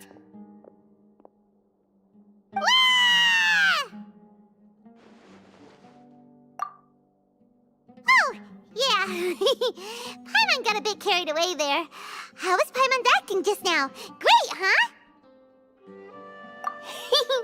Everything's going according to plan so far. We made it into confinement, and Alhaitham's probably done with his part too. We even managed to trick Grand Sage Azar! Alhaitham sure knows how to cook up a plan! What are we doing next? Paimon has trouble remembering things when she's worked up. Right! Paimon thinks it went something like this. Apart from that, we still have yet another goal in the first stage of our operation, which is to send the Traveler to the confinement room. What? Why do we want to get him locked up on purpose? He's always been the person the sages are most afraid of, as well as the greatest obstacle to their successful implementation of their plan. They are very aware of the risk he poses to them. Once the Traveler is imprisoned, the sages will likely think that everything is under control. And with their guard down, the next phase of our plan will have a much higher chance of success. I can already see the pompous looks on their faces. Oh, that's a super tricky plan. But Paimon still thinks it's not really worth it. That isn't the only reason, of course. He has a more important task once he's in confinement. According to the Academia scholars in Ramon's custody, Lesser Lord Kusanali has sealed off her consciousness in the Akasha ever since she was captured by the Doctor. That way, they can't pry any more information from her.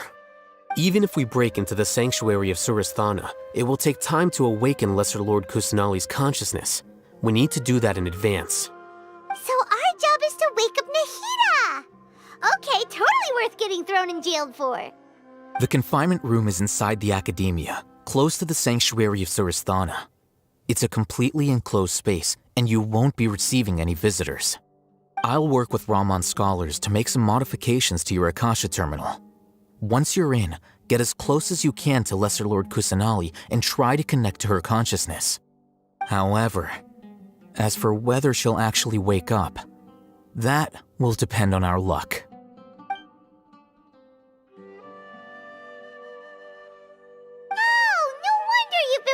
Akasha terminal today. It's the one that Alhaitham modified.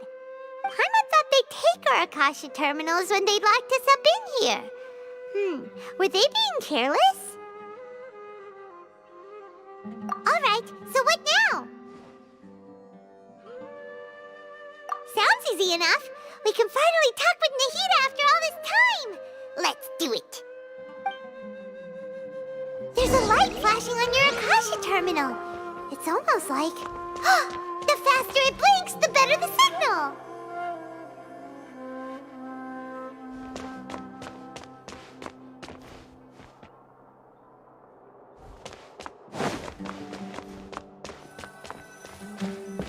Whoa!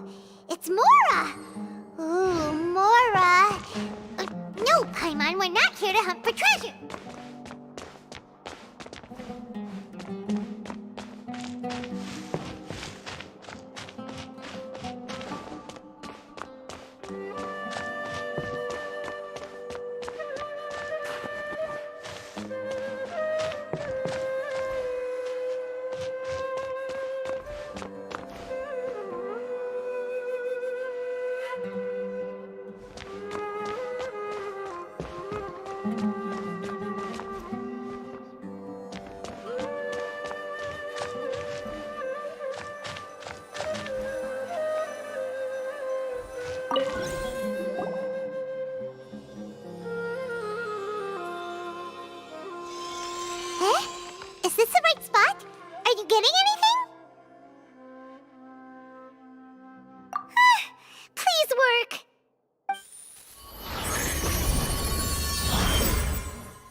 Nahida!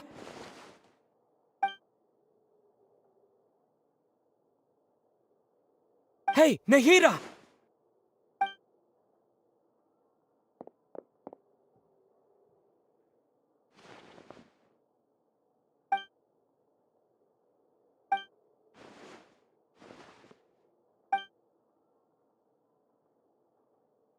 When did it first start? Oh, right. It started from the moment I was born.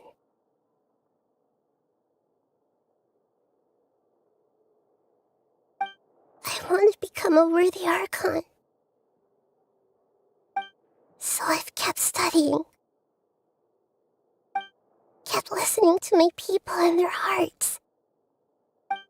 Kept looking for a way to save Irminsul. So I can catch up. Catch up to Greater Lord Rukkhadevata. But I'm stuck in the sanctuary of Surasthana. The sages are creating a god to replace me. And I'm forced to lock my consciousness in this boundless darkness. Nahida!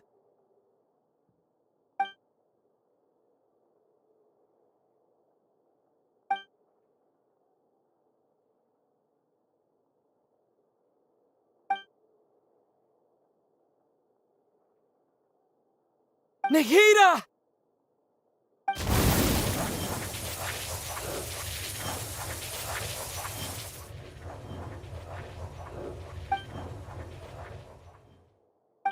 It's so quiet here. Now that I think of it, I don't think I've ever actually listened to my own inner voice. Do Archons have them? Should Archons have them? Have I been doing the right thing? Am I really not needed? How do I really feel about all of this? It's so quiet here. Since you're the god of wisdom, you've known the answers to all these questions since the very beginning, haven't you? Who are you? Whose voice is that? It sounds familiar.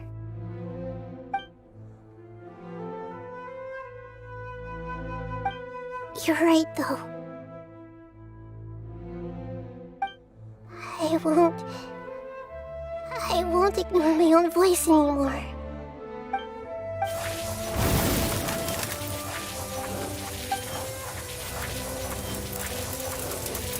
Nahida!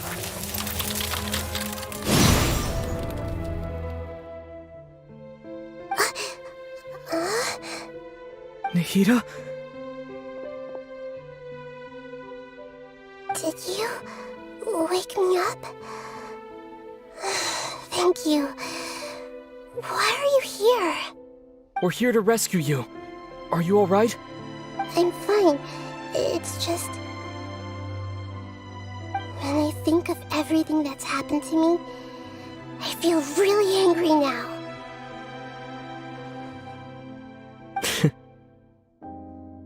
You should have been angry ages ago.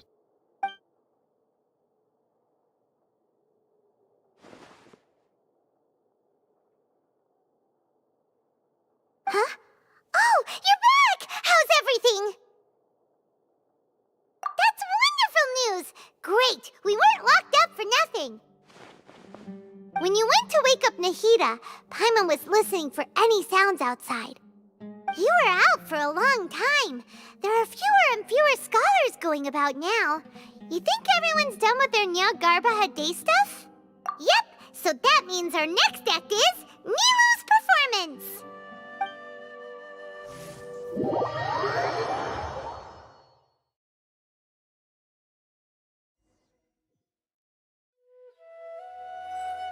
Nilou, are you sure about this? You're taking such a great risk for them. I'm sure, and I'm going.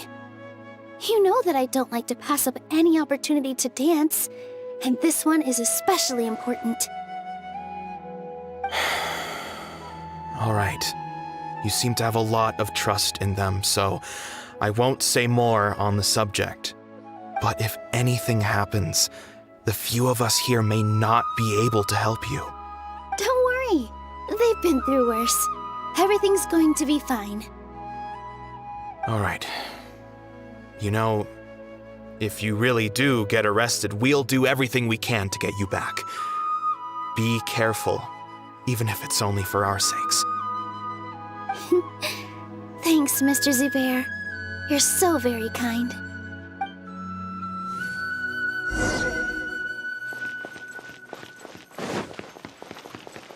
Positions! Here! Here!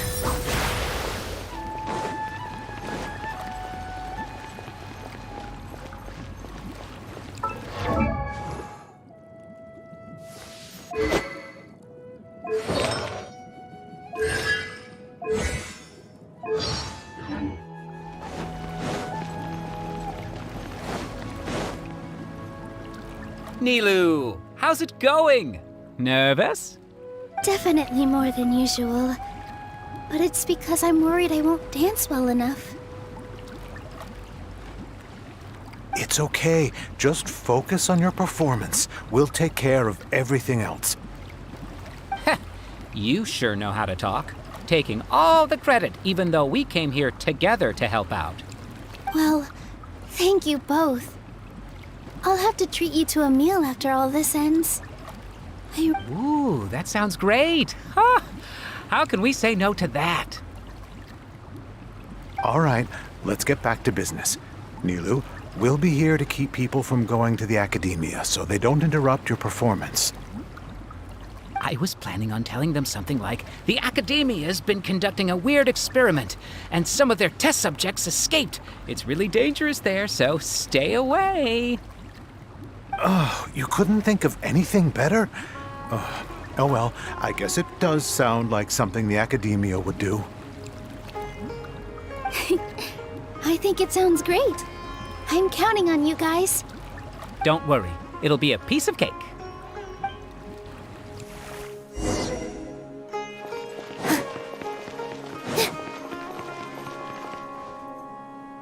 Hey, Nilu! Sorry, it's great to see you, but I'm really busy right now. Our Bait People Away with Yalda Candies plan is working beautifully. Do you want some candy? We have more than we can give out. Vihar, thank you so much for doing all of this. And even dressed up as the Knight of Flowers, no less. I'll pass on the candy, though. I cut back on sweets in the period leading up to a performance, and I'm about to start one. You have a point. The stage is cleared and everything's... Yeah, thanks to you. I'm really grateful. All right, time to hit the stage. You're welcome. The honor's all mine, since I'll have such a great view of the show.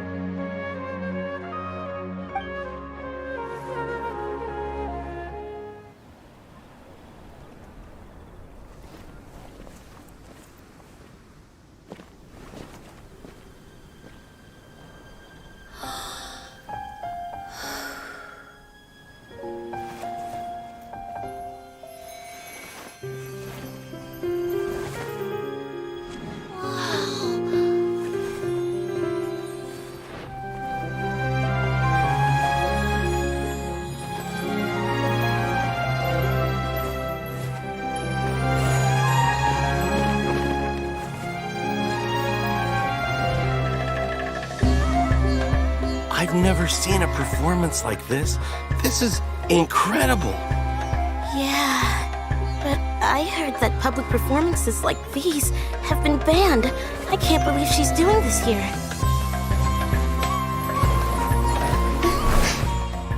Grand Sage, there's some commotion outside. Huh. How uninteresting. Issue the new Prohibition Act from the Akasha to the guards. They'll know what to do. Do you think we should, stop her? Let's just watch for a little bit longer.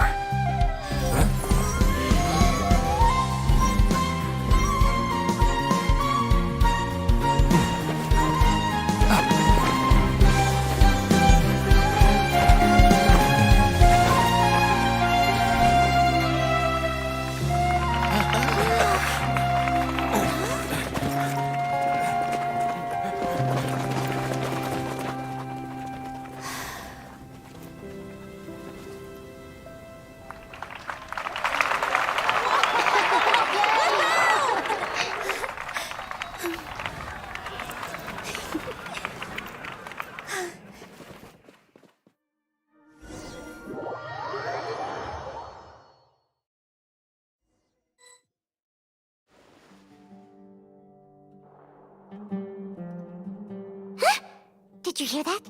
It sounds like a lot of guards just ran by. Does this mean the plan has moved on to the next stage? Yep. It's great that everything seems to be going well. Come to think of it, when did Alhaitham replace the knowledge capsule that was about to be entered into the Akasha? Oh, so that's when he did it! Paimon was too nervous to notice. Speaking of, didn't Alhaitham also yoink the divine knowledge capsule from that mercenary leader in Port Ormos when everyone else was distracted? It's a time-tested trick of his. Why are we complimenting him? Yeah, he's smart and all, but he still makes Paimon's blood boil. Let's review our plan for this stage again. It's not like we have anything else to do right now anyway, and it'll help us feel more confident. Paimon remembers that Nilou's task was supposed to go a bit like this. Now that Lesser Lord Kusanali's consciousness has been forcefully sealed, the core figures of the academia and their guards have started to wear their Akasha terminals again. With the doctor's technological support, they think they have nothing to fear. How despicable of them to rely on such a person. But this is also our chance. I was originally asked to draft the knowledge capsule for the Artistic Performances Prohibition Act when I was still at the academia. It should be on the Grand Sage's desk right now, and will be entered into the Akasha during the next Nyargarbaha Day. Are they really going to stop all artistic performances? That's horrible! I'll make an identical knowledge capsule, but this time, I'll smuggle some misleading information into it. We only need to find an opportunity to switch the capsules. Once it's been entered into the Akasha on Nyargarbaha Day, if someone were to be seen performing in public, the sages would definitely use that opportunity to announce the ban, and so the misleading information will be disseminated amongst the guards. Sure sounds complicated, but it seems like if everything goes well, we'll be able to get rid of all the guards in the academia without any effort. That's pretty clever, getting right into their heads. I just have one question. Even if we manage to get the misleading info out to the guards, how can we be sure that they'll believe it? People who are used to relying on the Akasha become less inquisitive, and their ability to distinguish truth from misinformation is significantly reduced. They will view everything the Akasha releases to them as the unequivocal truth. The Akasha will turn humans into machines. I've seen it happen many times. Yikes. Good thing I didn't wear it for long when I was working in Sumeru City. At first, I thought it was a good thing too. By the way, this plan still requires a performer, right? Do you have someone in mind? Nilou of Zubair Theater. I know her really well. We can trust her. I'm kinda hesitant to ask her to participate in a dangerous plan like this, but we can ask her in person. All right. After the guards and the academia are gone, then it'll be time for me and my stowaway brothers to shine.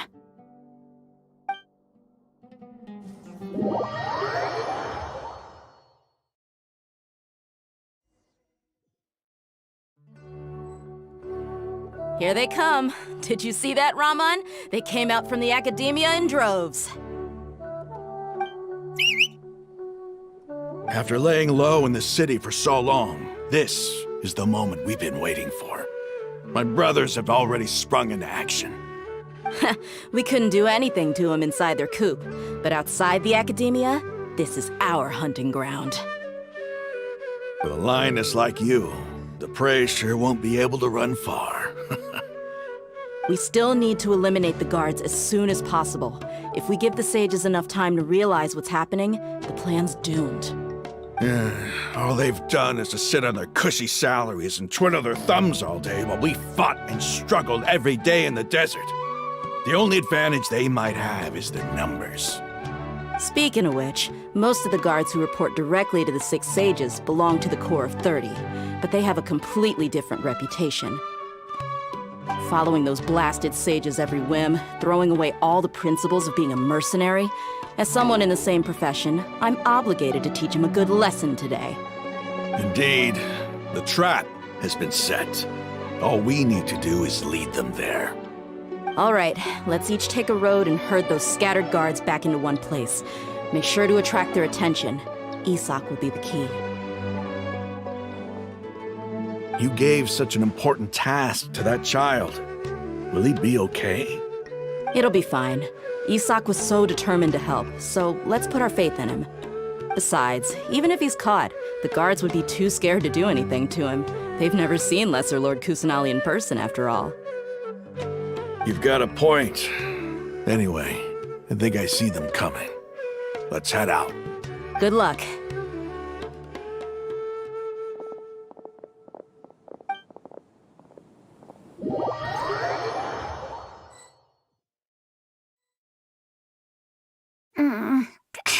This outfit. Hey, do you remember what you need to do, Isak? When the guards get here, you'll pretend to be Lesser Lord Kusanali and run away from them. Oh, yeah, I remember. Of course I do. I'm just a little nervous. Relax. Don't think about getting caught. Even if that happens, we won't leave you behind. You only need to think about getting the guards' attention and leading them to the Grand Bazaar. Leave the rest to us. Okay, got it. I'm here to pay back Lesser Lord Kusanali for helping Grandpa. I won't get cold feet. Hey, they're here. I can see the Academia guards. All right, it's time, Isak. Take a deep breath and go. You can do this.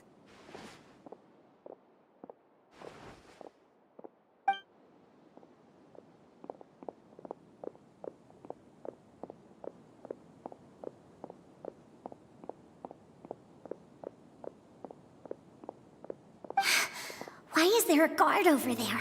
Did he already run ahead of me? This is different from our plan. But there's no time. I need to make a choice.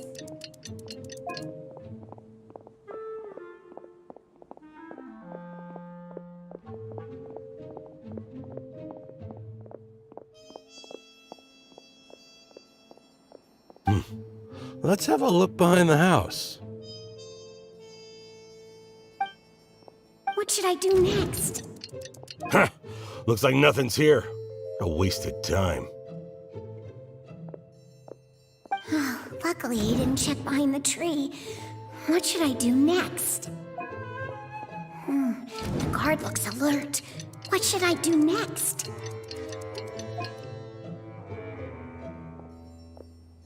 Doesn't seem like anything unusual's around here. Looks like the guard finally left. I need to go.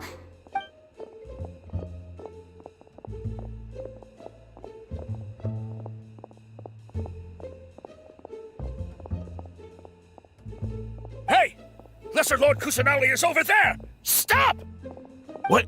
Lesser Lord Kusanali? How did I not notice that? They found me. This is bad. Where should I go? The target suspected to be Lesser Lord Kusanali has escaped into the Grand Bazaar. Assemble and arrest her!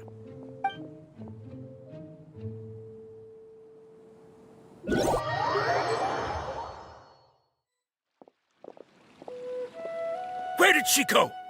How did she disappear? Did we lose her? Hurry up and find her! Hey, why is your team here? Didn't we say to split up our search? Hurry! Hurry! This place is...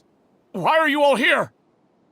Yeah, isn't it one heck of a coincidence? Everybody's here. What on earth is going on? I suppose that's all of you? Who are you? Did you set us up?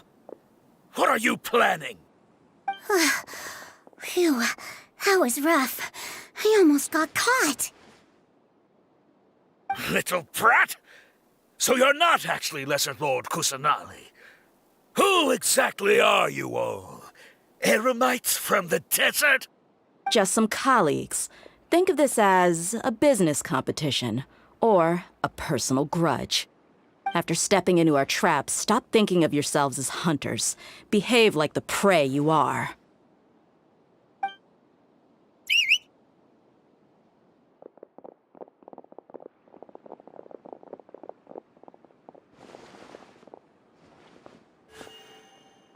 An ambush? How's that possible? This is Sumeru City, but mercenaries from the desert somehow ambushed us! You've spent all your time hiding away in the academia. This place has long since become our hunting ground. Brace yourselves!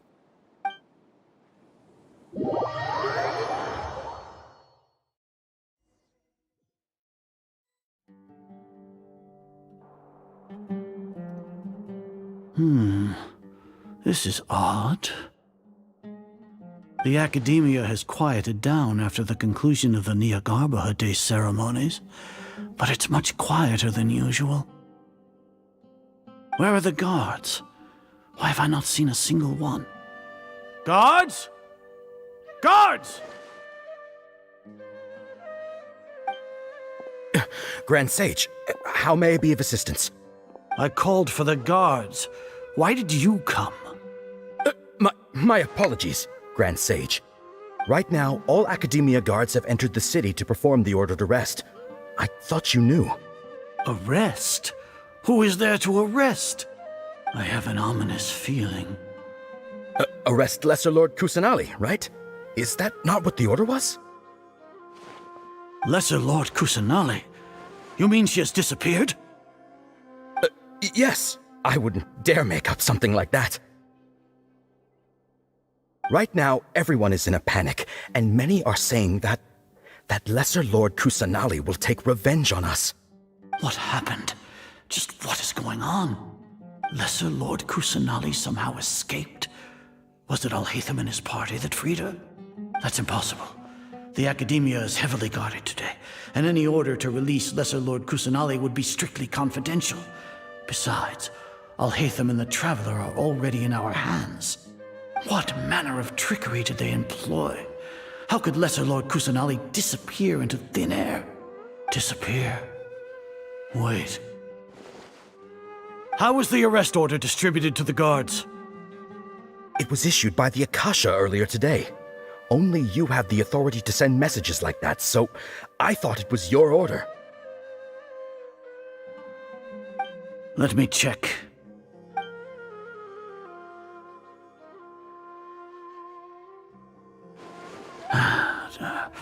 Here. Lesser Lord Kusanali has escaped from the sanctuary of Surasthana. Go to the city and arrest the escapee immediately. The Akasha indeed contains this information, and it clearly appeared in my mind. How did they bypass my permissions to issue this kind of message? Was it the report about the Traveler that Alhaitham submitted? No. I specifically checked that knowledge capsule before entering it into the Akasha. Could that have been a red herring? Well, even if I figure it out now, it won't make any difference. The important thing now is to confirm Lesser Lord Kusanali's status. Have you been to the sanctuary of Surasthana to confirm that Lesser Lord Kusanali has indeed escaped? Confirm? No, I haven't. It may be a bit offensive to say this, but Grand Sage, what you're saying doesn't make any sense. How can the information in the Akasha be inaccurate? What the Akasha decrees is fact. That is common knowledge to all of us. If we have to confirm the information and knowledge from the Akasha ourselves, then how is that any different from us learning that information ourselves? Wouldn't Greater Lord Rukkhadevata's legacy lose its meaning that way? In the beginning, it was I who asked you to believe in the Akasha, to believe in the legacy left by Greater Lord Rukkhadevata. Are you trying to use my words against me? No, Grand Sage. I'm merely confused because I believe in you. I never meant to refute you. Stay here and see if there are any suspicious people around. I'll go to the sanctuary of Surasthana on my own. Yes, Grand Sage.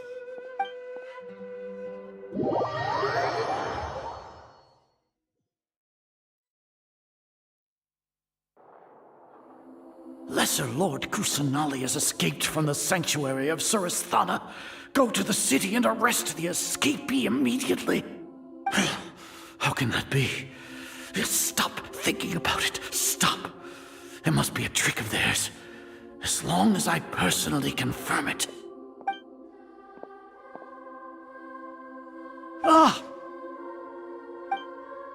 Impossible. That's impossible. There must be something wrong with my eyes.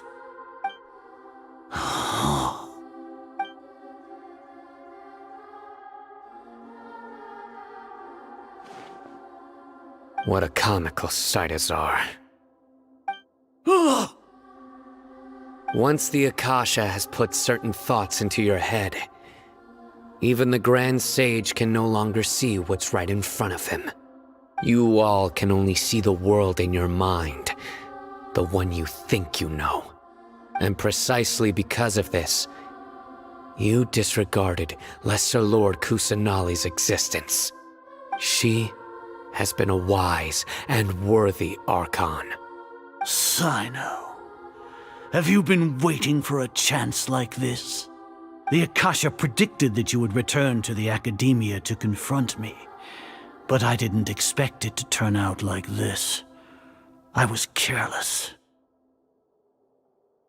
No, you were blinded.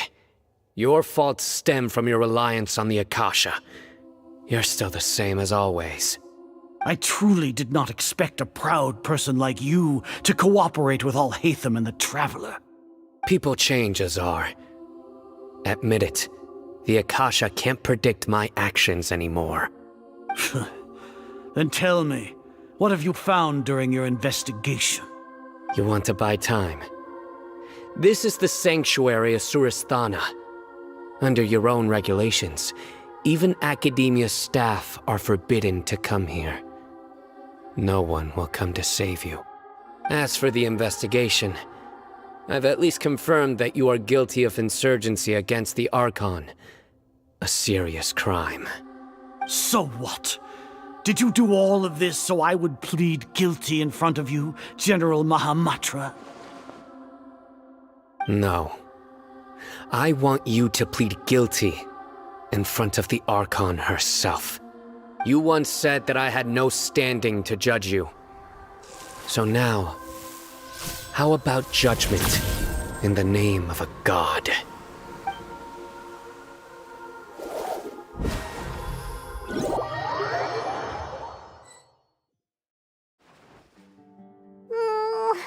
How long do we have to wait?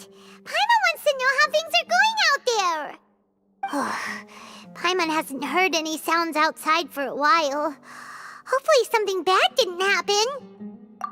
Yeah, but aren't you scared that we might be locked up in here for the rest of our lives? Thinking about it, at least Paimon has you. We could still chat like this. When Paimon thinks of Nahida being imprisoned alone in the sanctuary of Suristhana, Paimon can't help but feel sorry for her.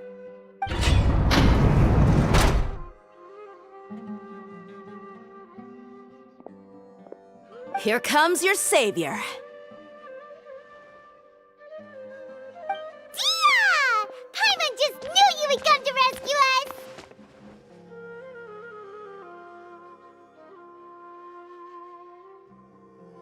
You two really owe me some big thanks. I had to search through who knows how many guards to find the key here. It felt even more tiring than whacking them. I'm exhausted. Thanks a lot. Need Paimon to rub your shoulders? No, that's, I'll pass.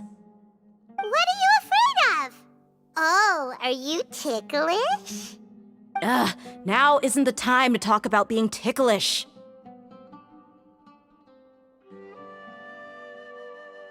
Things in the city and on Sino's side are both going well. The guards that stormed out of the Academia are all taken care of. The Corps of 30 is in charge of the city's defenses, but we already talked to Asfand. They've been fed up with the sages bossing them around. As long as it doesn't break their employment contracts, they'll turn a blind eye. That's probably because you've been super great friends with them for a long time. So, how's Sino doing? The Grand Sage is in his custody. Even I know how terrible it is to fall into Sino's hands, so he probably does too. Sino forced him to release Lesser Lord Kusanali. He has no choice but to obey. So, hurry to the sanctuary of Suristhana. Assuming nothing weird happened, we should have already rescued our Archon. Honestly, I didn't expect our ragtag bunch to do this well. We just came together last minute to save the Archon, you know? All right, you two better go. I still have to clean up some messes in the city. See you around.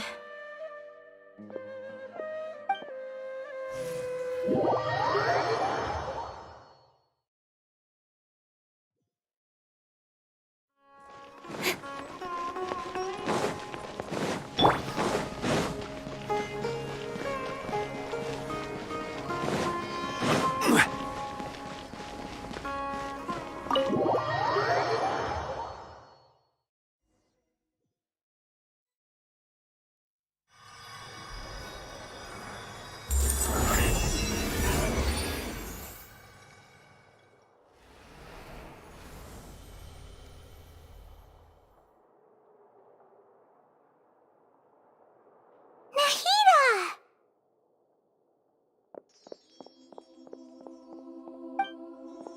Should I say it's nice to meet you? This is the first time we've met in real life. Before, we've only met in dreams, consciousness, or when I was in someone else's body. Thank you so much for coming to rescue me, but I also need to apologize. During this time, I did some self-reflection. My sense of inferiority and yielding to the academia led to all of this, and created so much trouble for you all. Exactly! We're here because you're a good Archon and one of our friends! Thanks, you too. Amazing. So this is how it feels to walk out of that cage with my own body. It's like I just had an endlessly long dream. I can't even tell if I just woke up or was only now born into this world. My concept of self has become so clear. But now doesn't seem to be the time to indulge in this feeling. This is really embarrassing. You all just rescued an Archon, and now she needs your help to save her country, and even the entire world. It's okay. With you here, Paimon's sure that everything will work out. There's one more thing. What is it? For all the things the Academia did to me, and for all the folly it committed in the name of wisdom, as their Archon, I will make them pay. Ah! Wow! That's the spirit! You're finally standing up for yourself and not letting people walk all over you! I understand now. To be a better Archon, I first need to better myself. If you haven't even figured out how to be a caterpillar, how can you be a butterfly?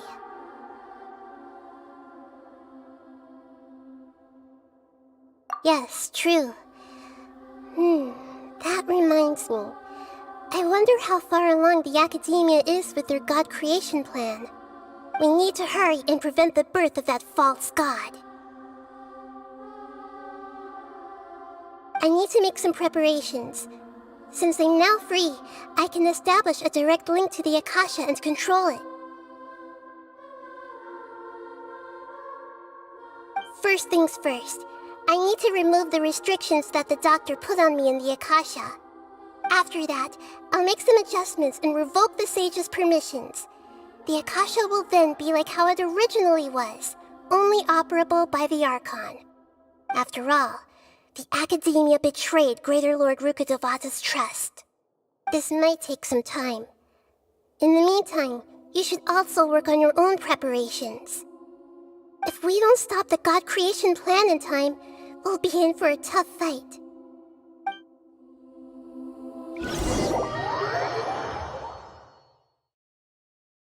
You might as well prepare for a fight. When we're done, we can take a walk around. After all, we missed out on a lot of stuff when we were locked up.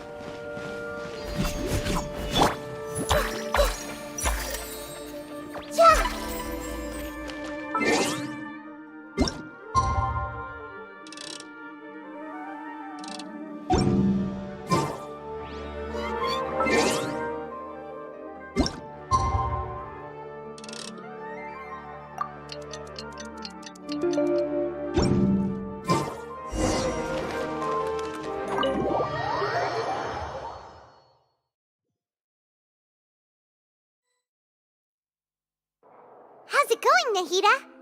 I'm done with the parts that needed my involvement to complete. Although it's my first time working with the Akasha like this, its internal structure and operation procedures are easy for me to understand. Greater Lord Rukkhadevata's design is truly brilliant. Oh, also, this is for you. Huh? What's this little floaty thingy? It's a small device I put together just now. You can think of it as an upgraded Akasha terminal. You may not need it right now, but it should be helpful in certain situations. Wait! This thing has the same characteristics as Paimon! We're both small things that float! Oh, all the things that make Paimon special got copied!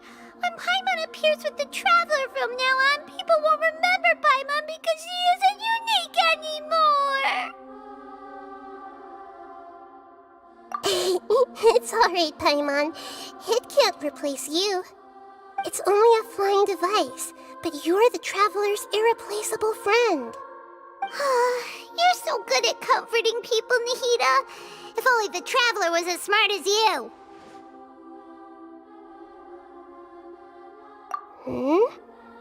I was simply telling you what I feel to be the truth.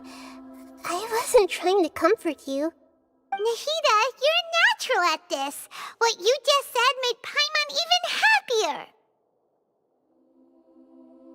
By the way, there's something I need to confess.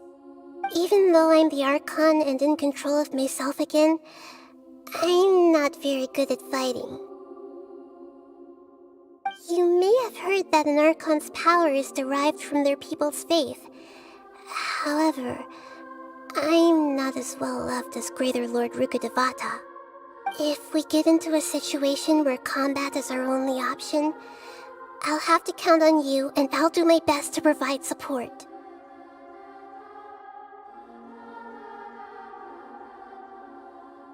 I'm glad I can rely on you.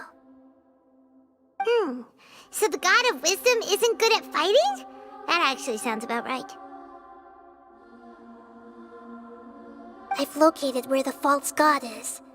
Time is of the essence, so let's get to it.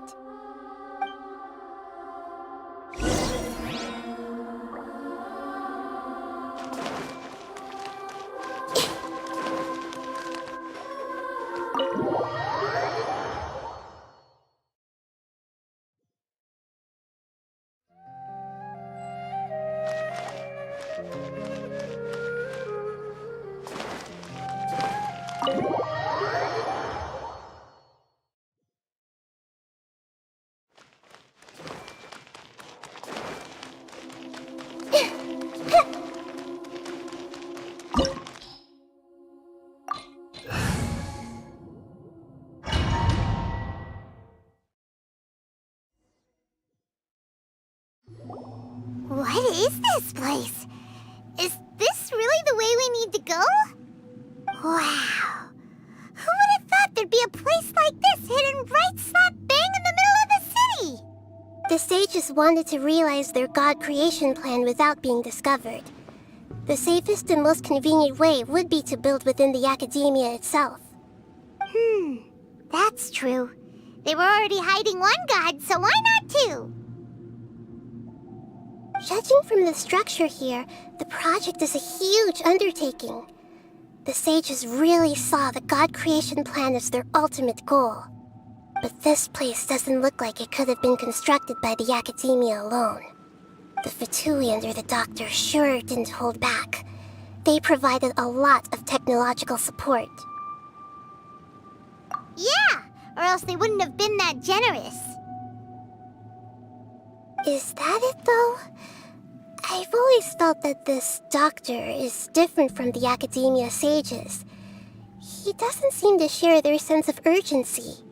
Instead of being interested in the end product, it's like he's enjoying the experimental process. The Fatui Harbingers are all such weirdos. So, the Doctor being weird is actually normal. So, this Fatui that they're trying to turn into a god is called the Balladeer? We had previously come into contact with his consciousness. He harbors particularly strong obsessions. One is the desire for a gnosis, since he was created to be the vessel for one. The other obsession is probably related to his past. I can't quite explain it. Paimon knows that he was a prototype puppet for the Raiden Shogun before he became a Fatui Harbinger. That's why he wants a gnosis so badly. There's no way he'd willingly be a test subject. Not with that temper and ego of his. It sounds like you know the Balladeer quite well. I see. Tell me more about him and what he's like. The more we know now, the better we can plan for and react to any future situation.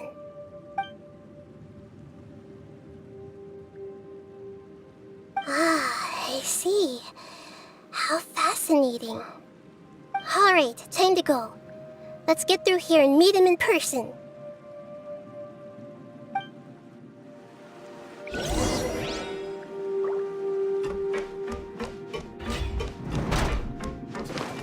Everyone hold Time hands. to work! No more rats! Work to put Speed you of light. back into it! Propagate! Stabilize! Nowhere to hide. No slacking off!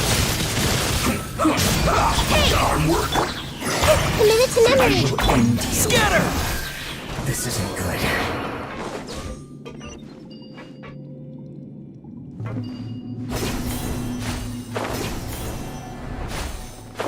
It looks like we can climb up these pipes.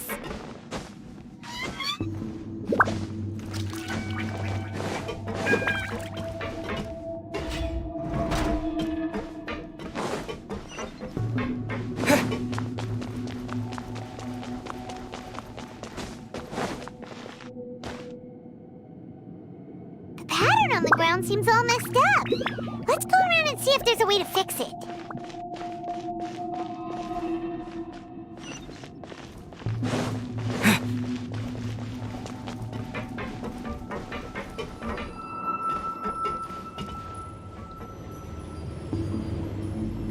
It seems to have stopped. Let's continue.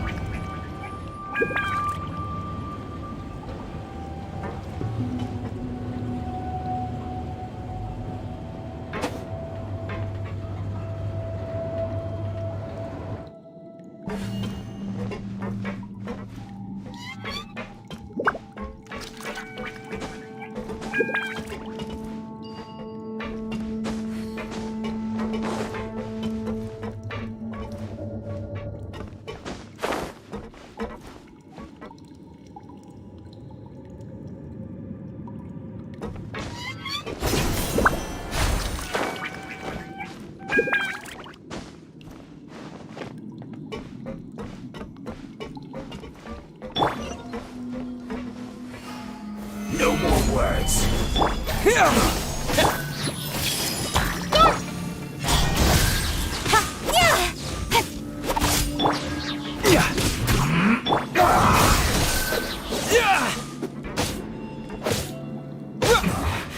This isn't good.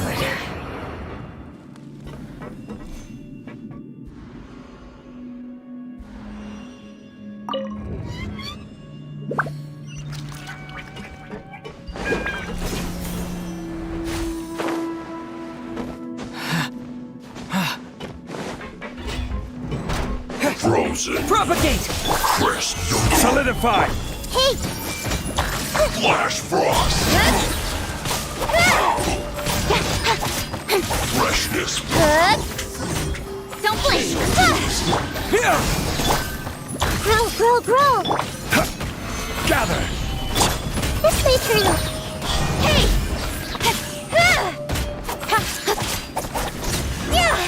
Can't run from death.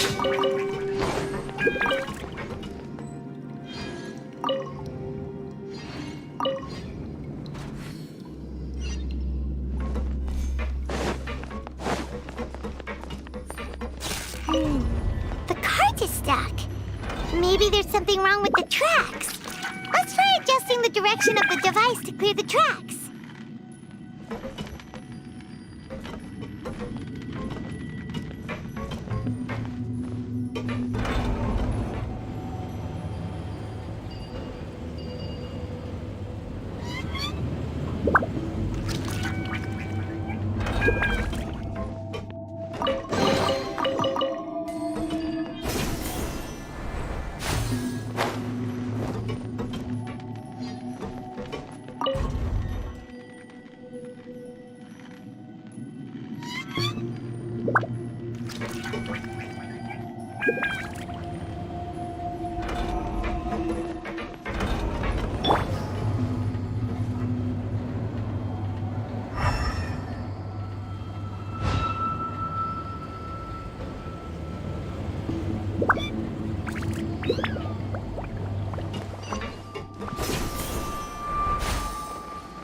I'll put you on Solidify! This! Scatter!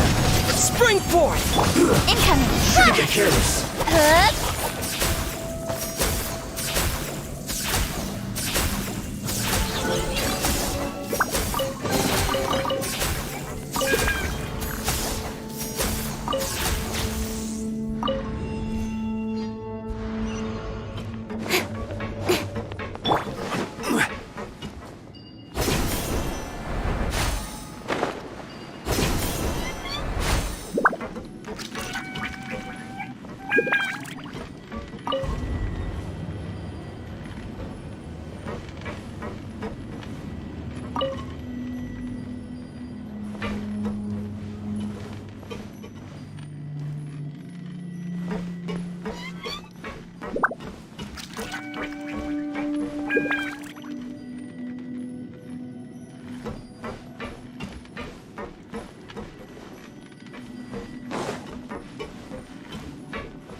Propagate! Let's begin. I see everything! Yeah! Speed of light! With sword comes shadow! Stay right. Hey! Almost.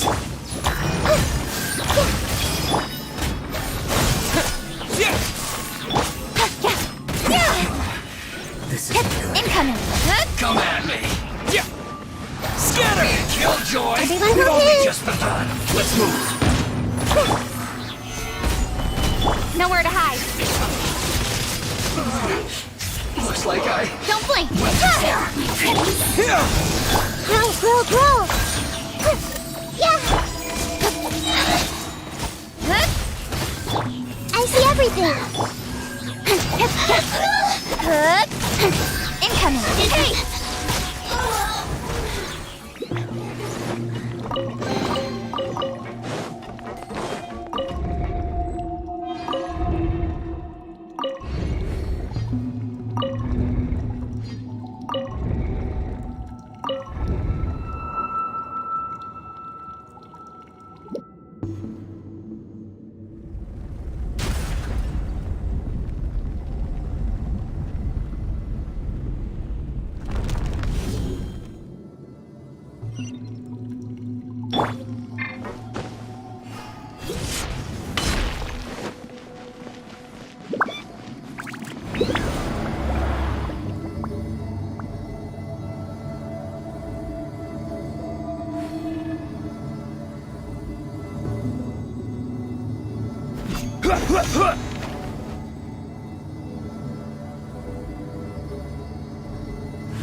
Looking at its operational status, we must prepare for the worst. The god they wanted to create is likely close to completion or already completed.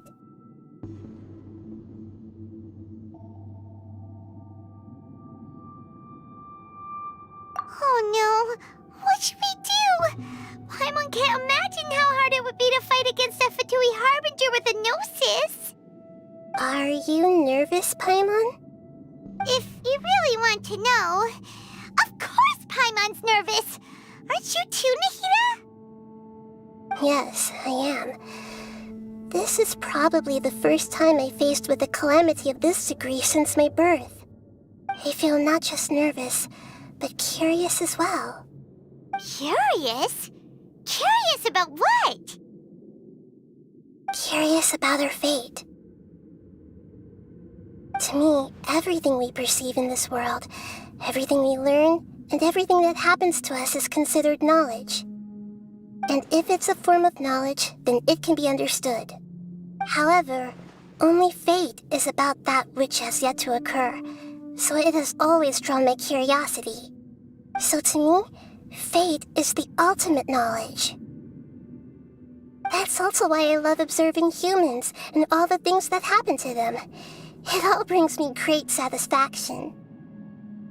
And now, at long last, I'm not just an observer anymore. I will personally experience my own fate with you by my side. Isn't this such a wonderfully exciting thing? Ah, so that's what you mean. Paimon thinks she understands what you're feeling. Agreed. Okay, let's continue on. I can sense his aura from here.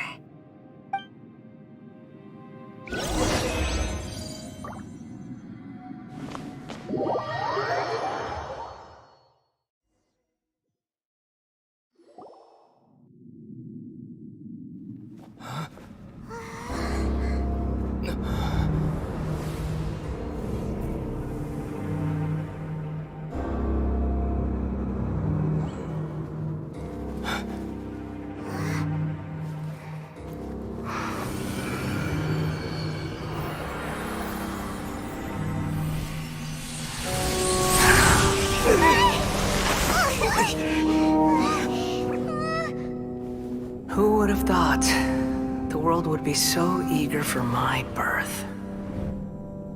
I remember you, Booer, the god of wisdom, and standing beside you, the traveler. Is he all-knowing and powerful now like Greater Lord Rukkhadevata? No, I can't feel the same kind of divinity I felt from the Greater Lord. It seems that the sages didn't get the chance to infuse the divine knowledge capsules into him. But even still, he has undoubtedly become a true god now.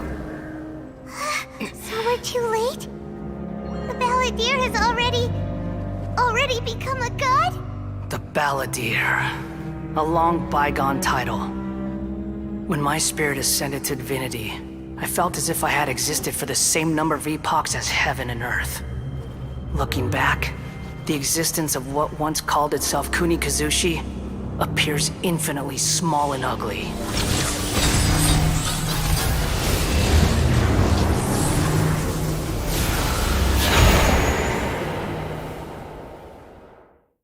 This imposing aura, it really feels like a god's. A body that capitalizes on the Balladeer's original construction as a mechanical puppet, with the Gnosis serving as a constant power supply. How much effort and resources did the sages put into this? From a purely technological perspective, it's a commendable achievement indeed. It's no exaggeration to say, this is the culmination of human wisdom. You sure are something! Dishing out compliments at a time like this? But I don't think he's reached the spiritual height of a god. Strife is engraved upon every god and every gnosis brought forth into this world. Can you feel it?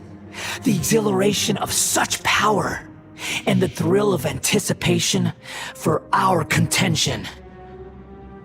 Nahida wouldn't feel the same things as you! Do you not realize that you are interrupting a conversation between gods? Lowly creature, know your place! The strife engraved upon a Gnosis. You're talking about the Archon War. Tevat's current peace was not easily won. I didn't personally participate in the Archon War, but the way I see it, all those losses were meaningless, driven by the demands of the laws. There's no point in bringing it up again. Is that so? Yet I am deeply disappointed that I was never allowed the fortuity to personally participate in the Archon War. This is a first. Encountering a god in this world who does not crave power. No wonder your own people have abandoned you, God of Wisdom. Your judgment is as your existence, unsubstantial. This is where everything ends, Booer, the God of Wisdom. You should know that wisdom cannot solve every problem. Like now, where your only option is to face me in combat.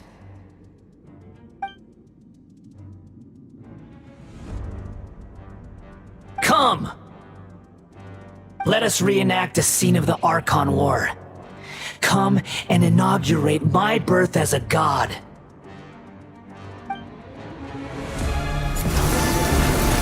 Gather! Scatter! Everyone hold hands! Share my knowledge! Don't blink! Insignificant past! Speed of light! Cut to the chase! Incoming! Feeble human!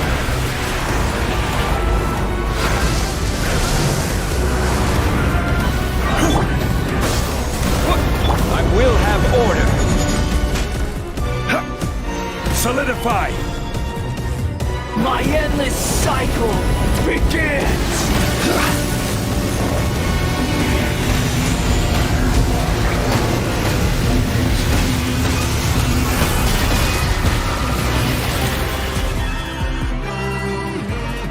Insignificant past! Speed of light! Hey! I see everything! This may hurt a little. Feeble human!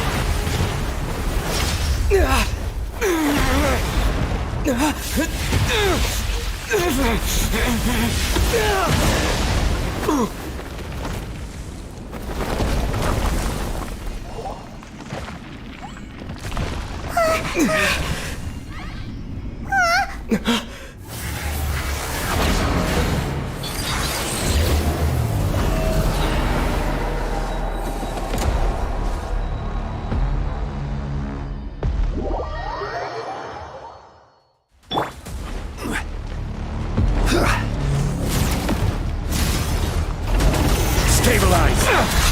Scatter!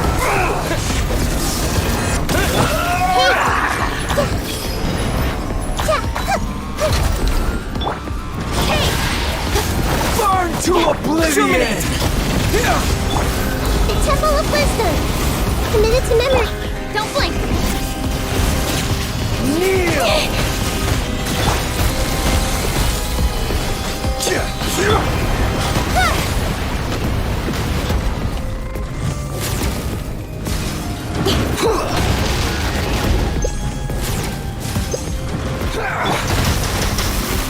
Gather! Propagate! Incoming! Nowhere to hide! Everyone hold hands!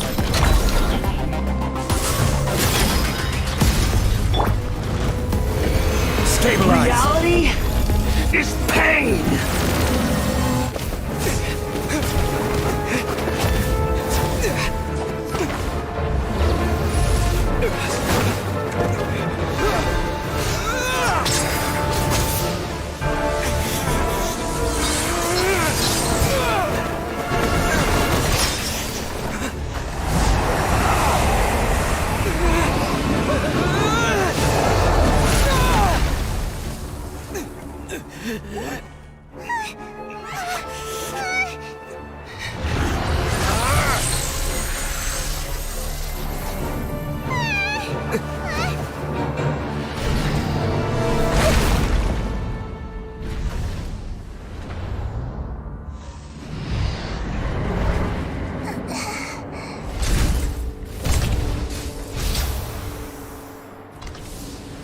This is supposed to be a battle between gods, yet you choose to hide behind a mortal. And now, you're acting like you'd sacrifice yourself for a human. Are you having fun proving a false sense of heroism to yourself, Boor?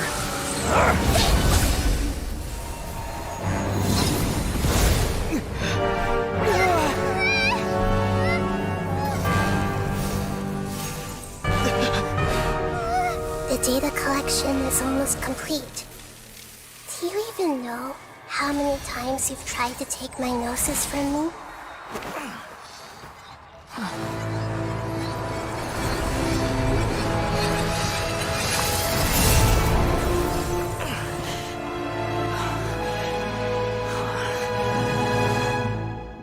We just concluded the 168th loop.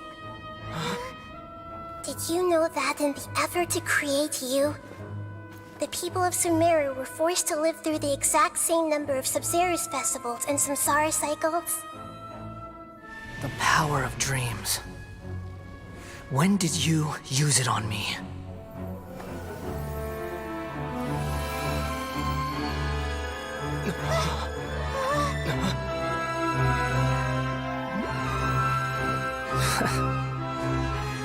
You can't even defeat me in a dream. What do you hope to achieve with this little trick? Come, Traveler. Just like before. Allow me to awaken the memories in your dreams. All that battle experience! It's more than that. Compile everyone's wisdom in the name of the Archon. That is the original function of the Akasha. I've sent everything that happened just now to the people of Sumeru in the form of knowledge. I've asked them to help you find a way to defeat the false god.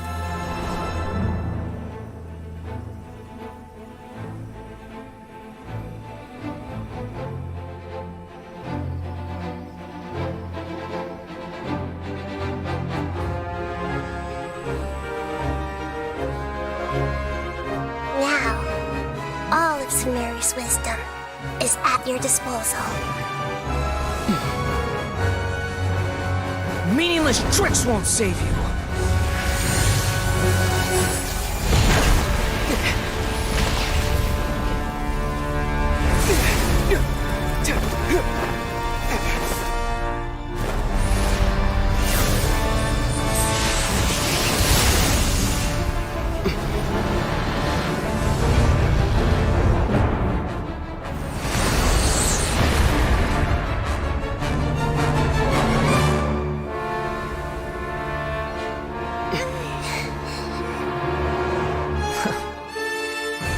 Are you done with your tricks? Can I finally take this as a real battle between gods? I'll leave this to you, the first sage of Boor.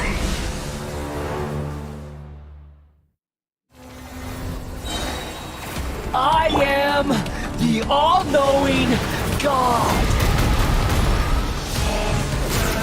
Solidify! This may hurt. Burn to oblivion! Yeah! Sharing my knowledge! Committed to memory! Kneel! Order guide you! Stabilize! With sword comes shadow.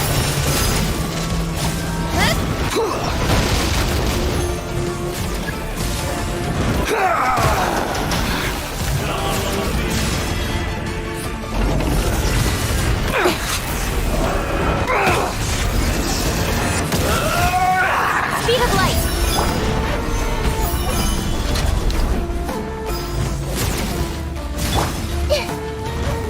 Hey! Reality is pain! Blow! Incoming. Solidify! Good riddance, cruel world.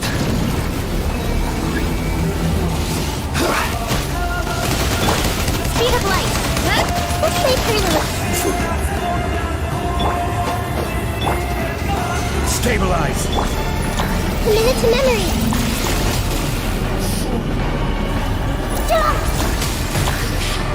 I see everything.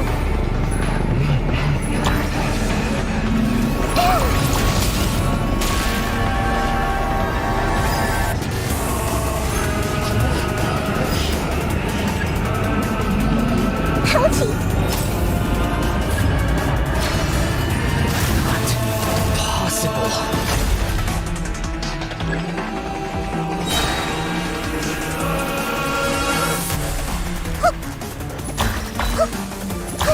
Make yourselves at home. Spring forth! Propagate! Incoming! Hey! Nowhere to hide! This is order.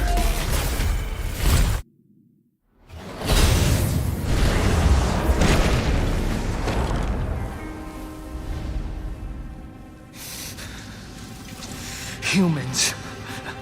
Filthy humans.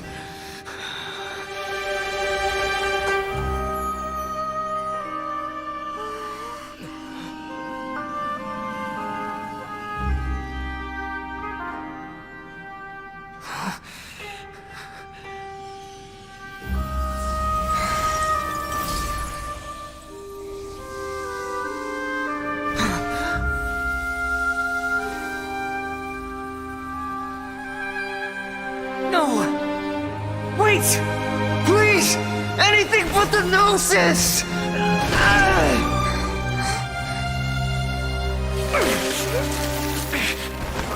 That's mine! Don't even try! I'll never go back!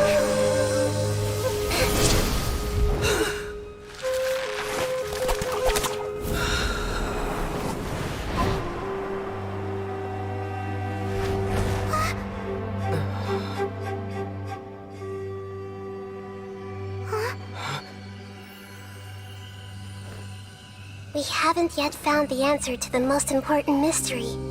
Irminsul is still waiting to be saved. With the power of another Gnosis, we may now finally understand the last memory of Greater Lord Rukkhadevata.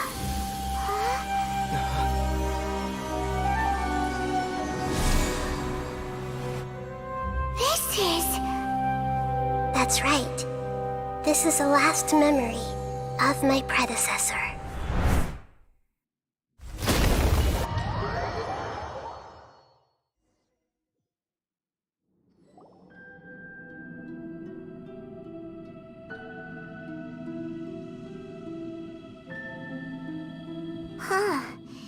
This sure seems very different from what Paimon imagined. Shouldn't Irminsul be in this realm of consciousness? Yes, that is our destination. But I didn't expect the remaining consciousness of Greater Lord Rukkhadevata to be as polluted as this. Forbidden knowledge? It seems you know about a concept that even I don't completely understand. Could you tell me what you know?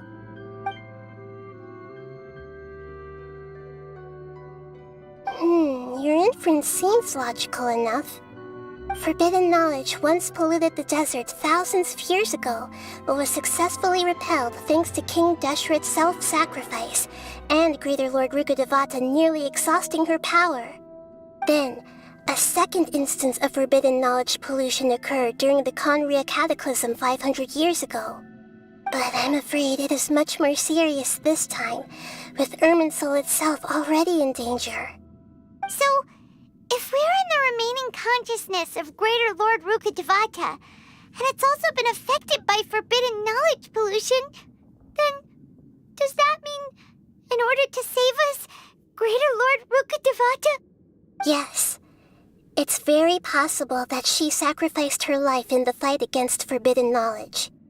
She didn't completely eradicate forbidden knowledge, but if it weren't for her actions, the pollution would have been far more rampant over these past 500 years.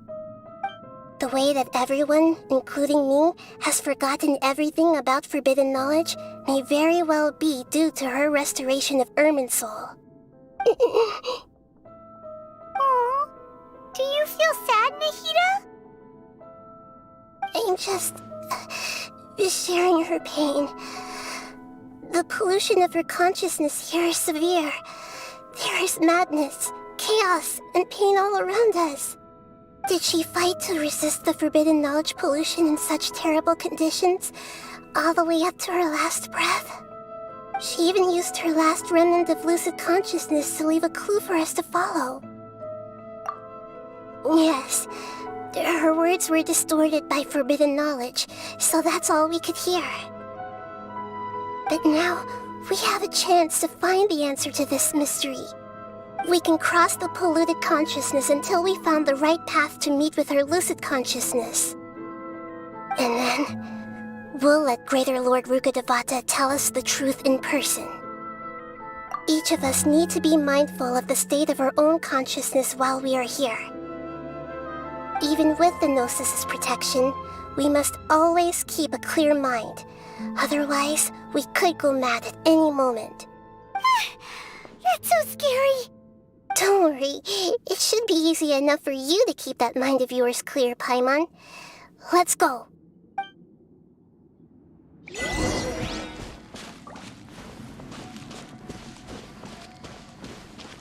Are we in the air? And why is there a huge boat? That's the boat of consciousness, which symbolizes reason here. Its course is the direction our... Wow, what are these? The monsters seem to have been affected by them.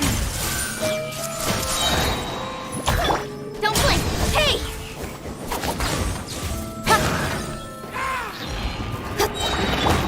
Scatter! I see everything! Stabilize! Cut to the chase! Speed of light!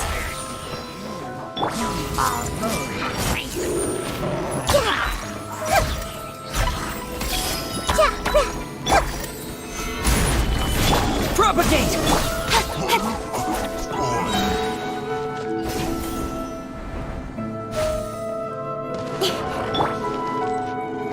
Share my knowledge! Hey! With sword comes shadow. Don't blink! Get this way, Puri! Speed of light! Don't blink!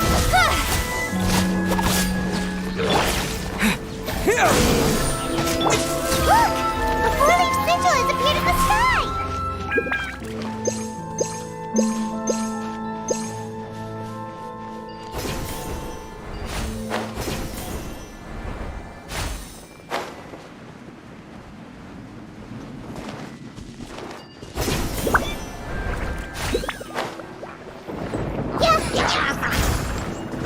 Everyone hold hands!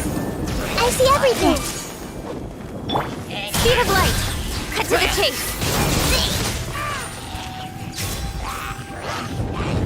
Incoming!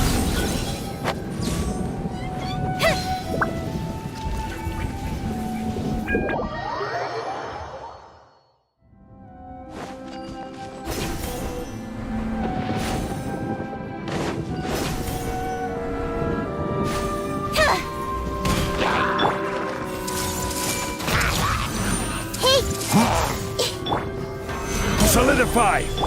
Don't blink! Hey! With sword comes shadow.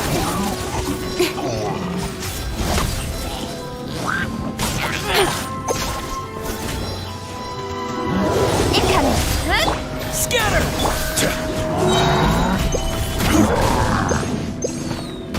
Order guide you.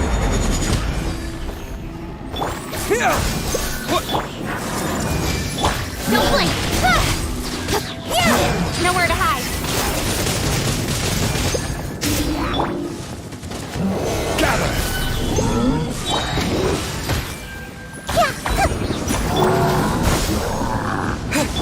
Speed of light.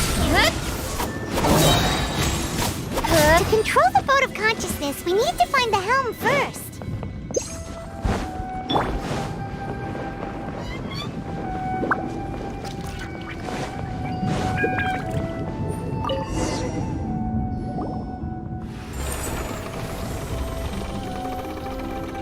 we changed direction. Are we still going the right way, Nahida? Mm-hmm. Judging from the current route, the boat of consciousness will soon take us out of here.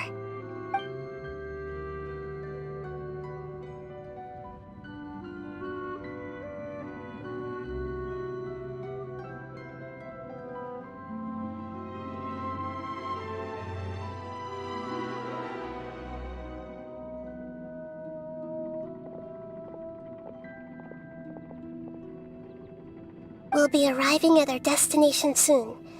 How are you feeling? Are your minds still intact? Huh?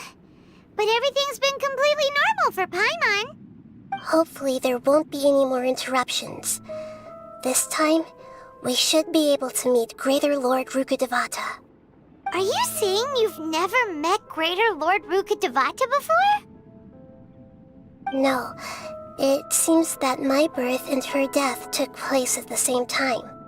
Otherwise, I think she would have given me a little more guidance, and I could have done a better job.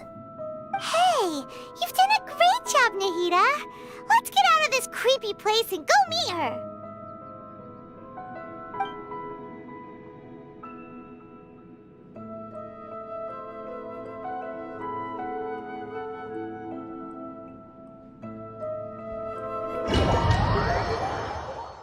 So, is this the place you were talking about? The base of Irminsul?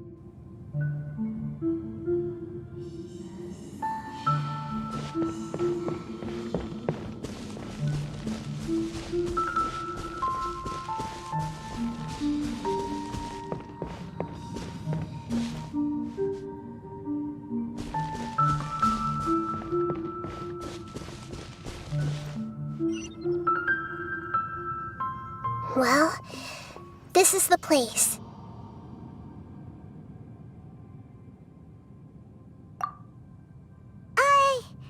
We're here to find Greater Lord Rukkhadevata, right? But the one standing over there is... Is that... me? She looks exactly like me. Are you Greater Lord Rukkhadevata? Yes, that's me. Are you surprised by my appearance? Irminsul and the surrounding lands have been reproduced here as they were years ago. But this is just a realm of consciousness. We are manifestations of the same nature. Hence why we would appear exactly the same. We're of the same nature? Why? Because you are me, and I am you. You are me in the new samsara. The new samsara? As Greater Lord Rukkhadevata, I'm the avatar of Irminsul, and you are the purest branch snapped from Irminsul. Imagine it this way. Even if a tree dies, its branches will eventually take root and grow, continuing the tree's life in another form.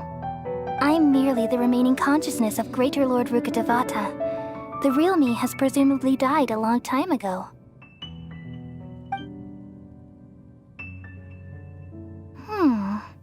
Judging from your appearance, I've probably been dead for 500 years. But you're finally here. My new self in the samsara.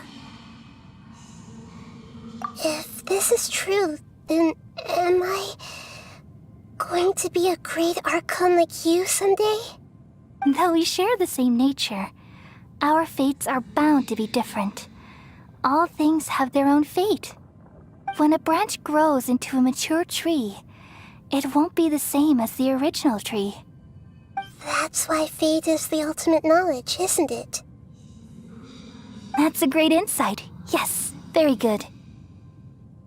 It's also precisely why you won't become like me. Really? But perhaps you may become an even greater Archon than I. I already see a determination in you that I didn't possess in my time, and the future that it leads you to will be yours alone. along with the blessings from your past experiences. Don't worry. The growth of wisdom is like that of a plant. You only need to wait quietly for the flower to bloom.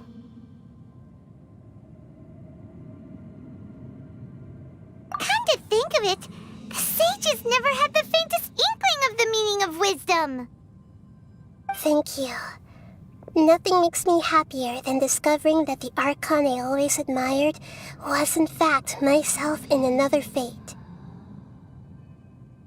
It's so nice to speak with you, Greater Lord Rukkhadevata. I've always wanted to meet you. The feeling is mutual. From the moment I snapped the branch off Irminsul and created you, I've also looked forward to talking with you.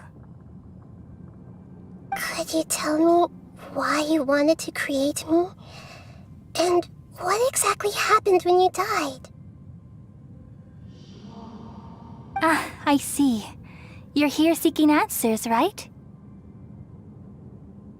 Everything that day, even the sky itself, changed into a color like this.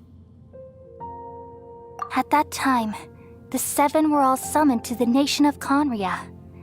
Except for me. I had a more important task to attend to. I had to protect Irminsul. The disaster occurred together with the pollution of forbidden knowledge. At that very moment, with my consciousness connected to Irminsul, I sensed something was wrong. The pain started to torment my mind.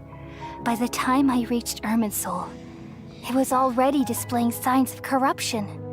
Had I not repelled the pollution of forbidden knowledge with King Deshret thousands of years ago, I might have felt even more hopeless and lost.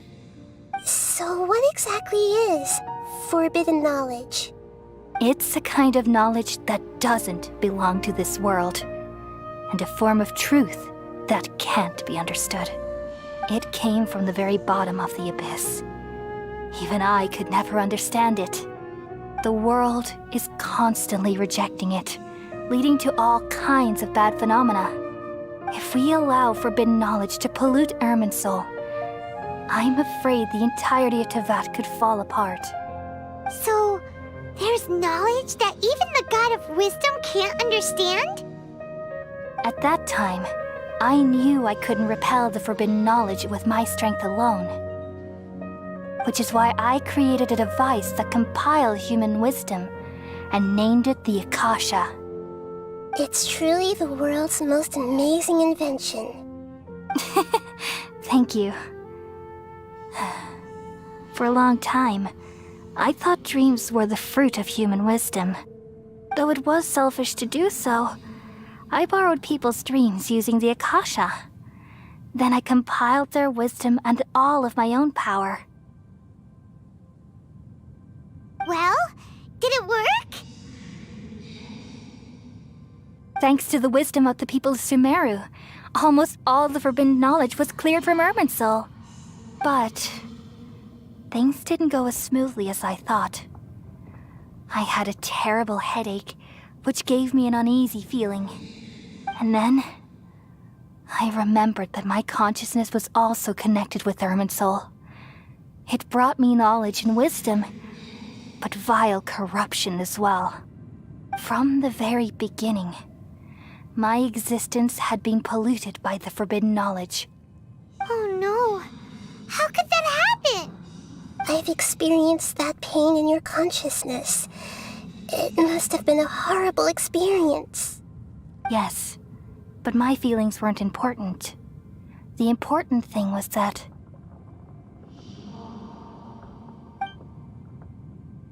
even if I died, my existence and everything related to me would continue to exist in Irminsul as memories and knowledge, meaning that the forbidden knowledge couldn't ever be permanently eradicated. And there's no way for me to eliminate myself. It would be a sort of paradox. So, I took the purest branch of Irminsul as my incarnation in the next samsara and left a trail of clues, all in hopes that you would come here and remove me and my pollution from Irminsul forever. Wait, no, I can't.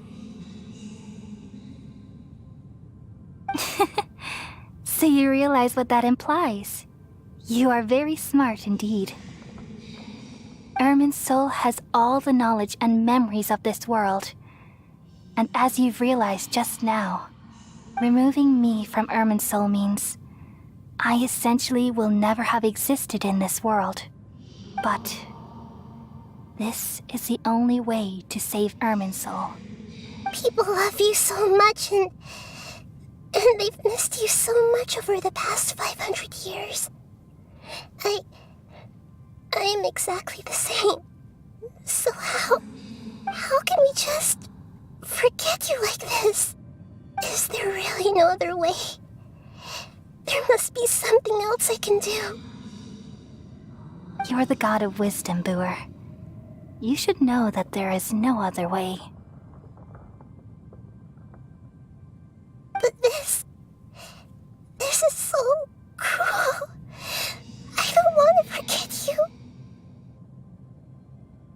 No need to feel so sad, Boer. As someone who delights in wisdom, you should feel joy at finally finding the answer. These are the words in their entirety. The answer you've been seeking all along. Let the world completely forget me. We all nestle under the great tree of wisdom, peering out to perceive the world. From the earth and from the rain, we perceive its wonders, until we become a white bird to perch atop a branch, and finally snap off the most important leaf. Once upon a time, I alone dreamed in this world. In my dreams, everybody would also dream after they fell asleep. Wild and wonderful thoughts would emerge from their minds. Some tumbled to the ground, and others floated to the sky, connecting all things in the world into one dazzling net. Among a plethora of worlds were numerous smaller worlds, all of fate, finding within the tapestry their brilliant glow.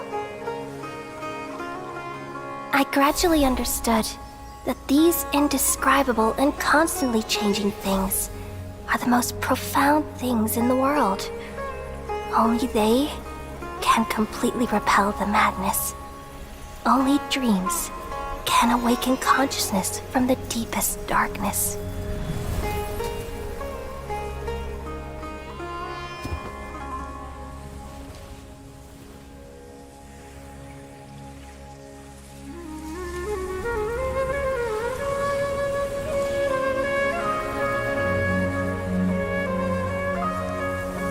I'm the one who posed this question, yet also the one who sought a solution.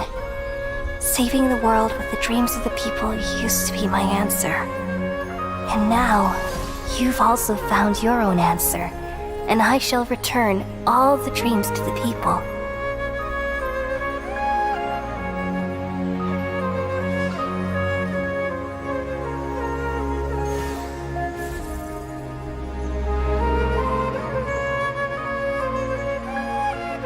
Goodbye, people of Sumeru.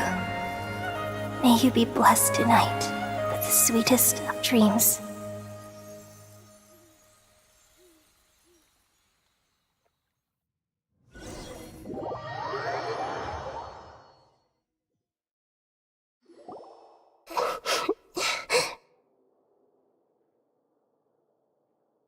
I'm alright.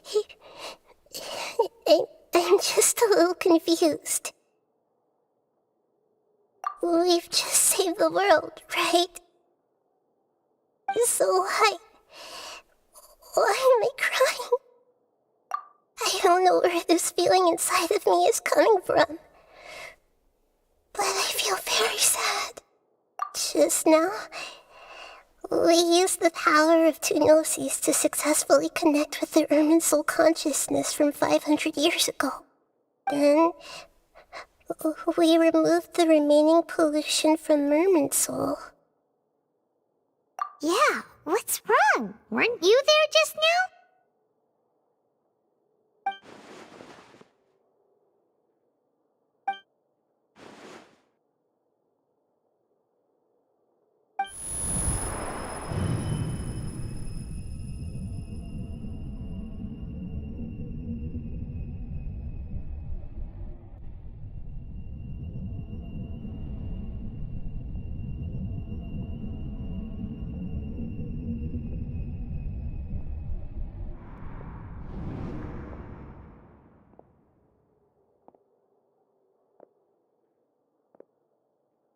Huh?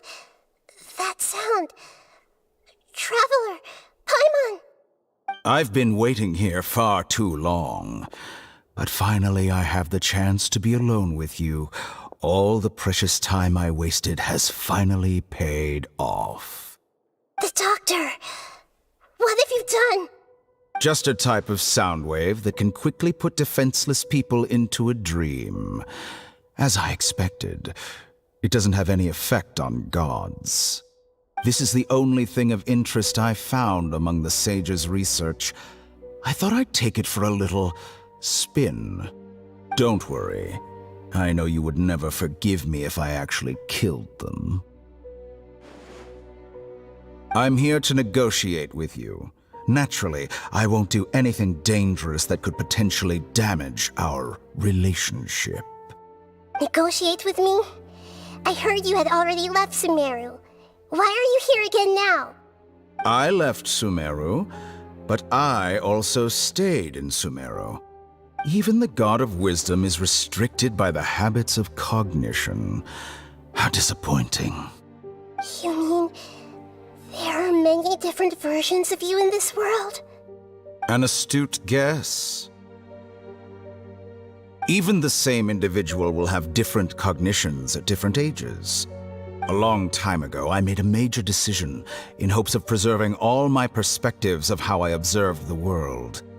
Observation is the first step of any experiment, but observing the current world doesn't satisfy me.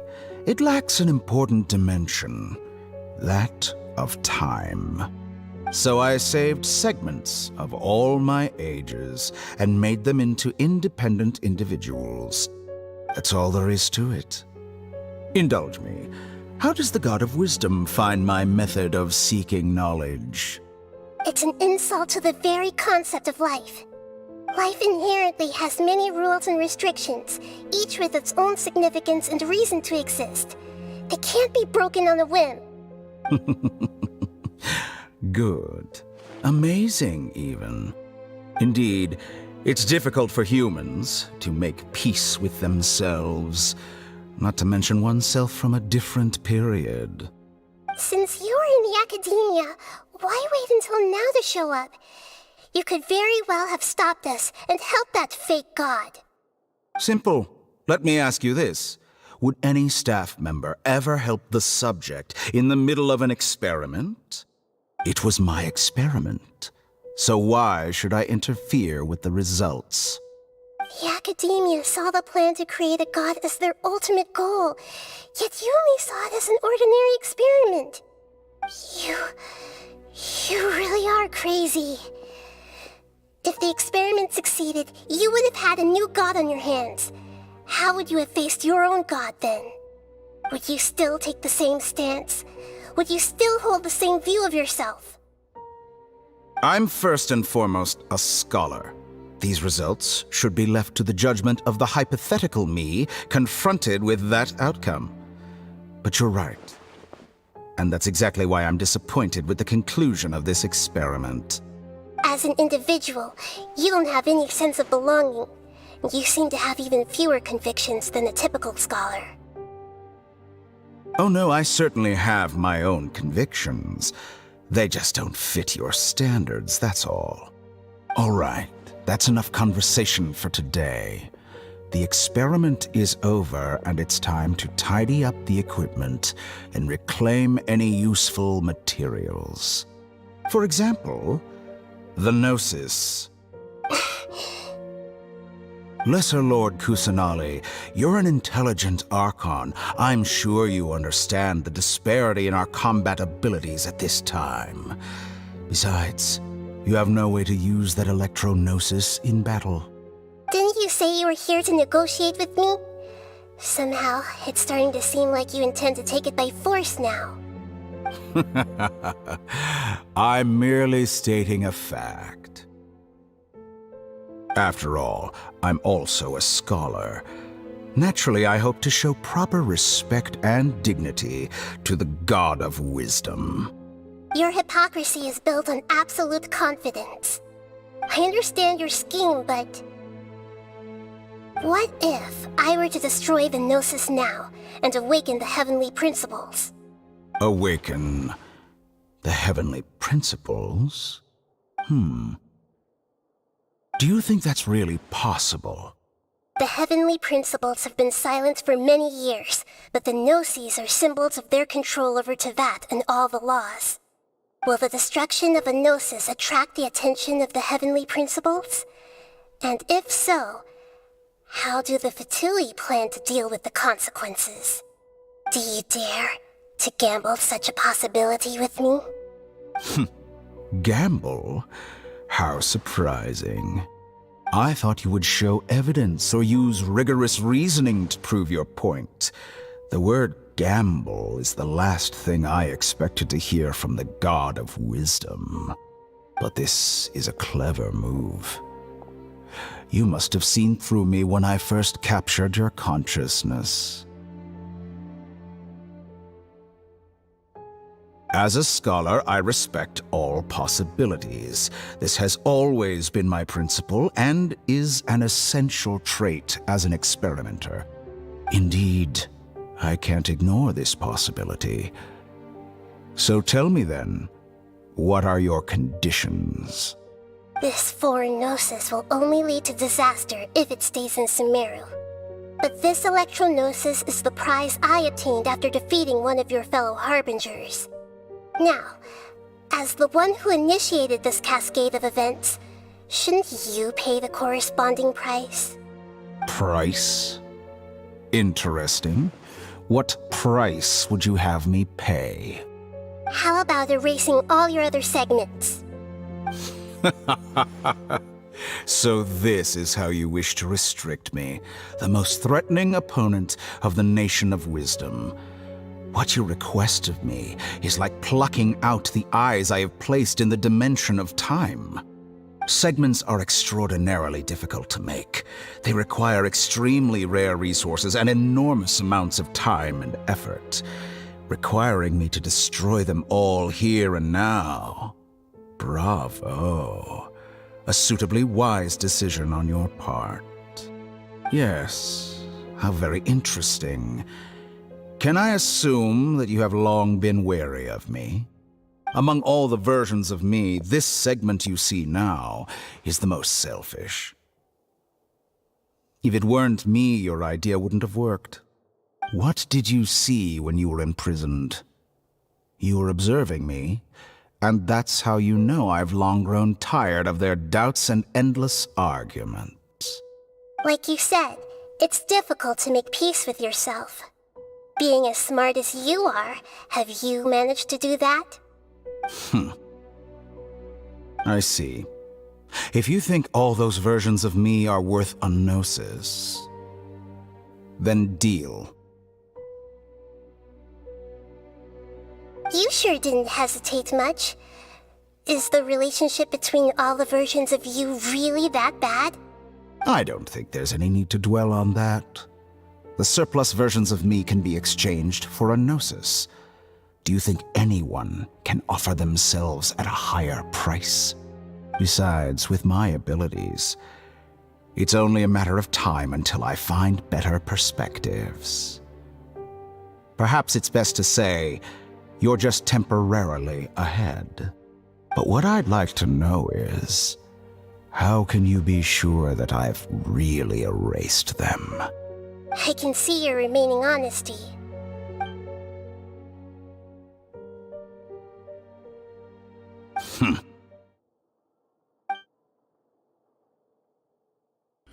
What a ridiculous decision. You can't be serious. How could I have been so short-sighted? You think this is the end? Wait, I'll have Please wait. You'll make Good this moment riddance. count. You will regret this. Well, have you confirmed that it's complete? Here, take it. The future of Sumeru City will be in my hands alone. I will shut down the Akasha and let curiosity and the thirst for knowledge drive the realm of academics once again. There won't be any further gaps for you to exploit. It truly pains me that my academic achievements have never been appreciated in my homeland. Of course, I have no interest in being rejected by this city for a third time. Another chess piece. And where is your dendronosis? Don't be greedy, Harbinger of Snezhnaya. No, this is a different transaction. If you intend to turn off the Akasha anyway, then there's no further use for the Gnosis of Sumeru, is there? Besides, isn't it the Archon's duty to deliver what's desired of the Seeker? Oh, judging from your expression, you don't seem to find the idea very agreeable. Then let's think of it this way. Since you're the god of wisdom, how about I exchange some knowledge with you? People exchanging knowledge with the God of Wisdom is the stuff of legends. Yet here you wish to exchange knowledge for the God of Wisdom's property. Arrogant as that is, it has piqued my interest. Let me ask you, have you in all your mighty knowledge ever heard the rumor that the skies of Tevat are fake? Huh? That's the secret hidden by Irminsul concerning the truth of this world.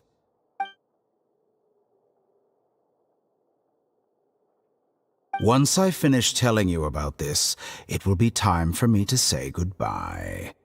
With negotiations, we've all gotten what we wanted. I'm very glad I got to meet you like this. Your arrogance may know no bounds, and convictions may mean nothing to you. But I'll still listen to what you have to say.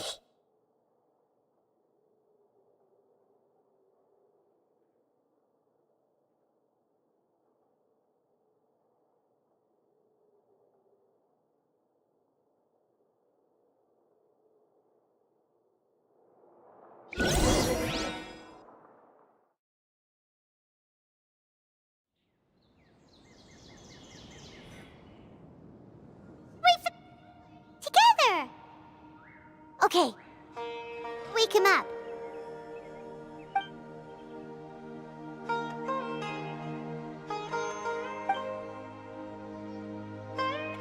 Are you awake? Kali says it's time for breakfast. Come on, get up!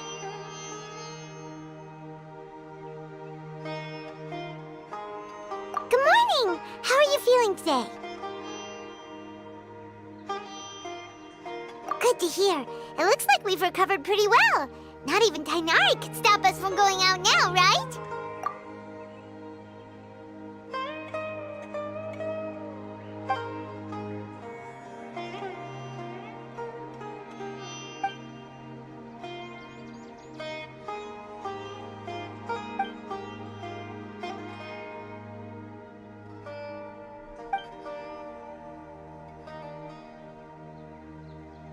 Come on, Traveler, let's go!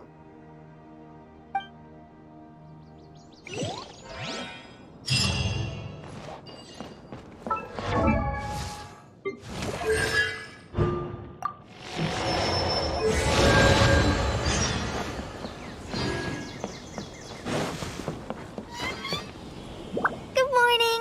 Looks like you're awake. Yep. I prepared some breakfast today. Please have a taste. I hope you'll like it. It's nice to have you here so we can eat something yummy. Well, now that I've recovered from Alizar, I'm feeling better than ever. I can even prepare 4 or 5 meals a day now. And Paimon bets they're all delicious. Oh, by the way, Someone brought a letter for you after you went to sleep last night.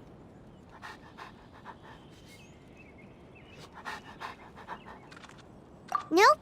Paimon wanted to read the letter with you after you woke up, so Paimon didn't open it. All right, let's read it now. Oh, it's from Nilu. Ahem. We're going to hold a feast at the Grand Bazaar and celebrate Cyano's reinstatement as the General Mahamatra. As heroes of Sumeru, please be sure to attend. I'll wait for you. The date of the banquet is written on the back. It's in 2 days. Oh, I've also heard that you've become heroes here as well. That's amazing. Everyone's aware of your abilities. There's no need to be modest. Anyway, let's go to the Grand Bazaar to have a look. Oh, before you leave, be sure to inform Master Tainari.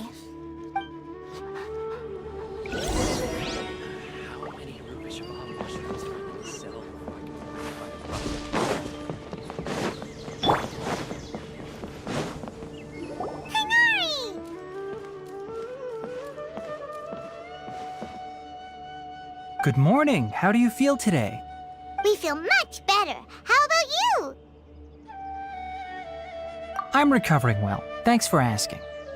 But from the looks of it, you seem to be already busy with work again. It's fine. I'm not that busy, really. The Elazar patients have recovered, as well as Hypatia.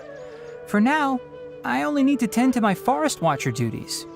It seems once Irminsul started getting better, everything else started to recover too. Yes, but there are still some residual effects.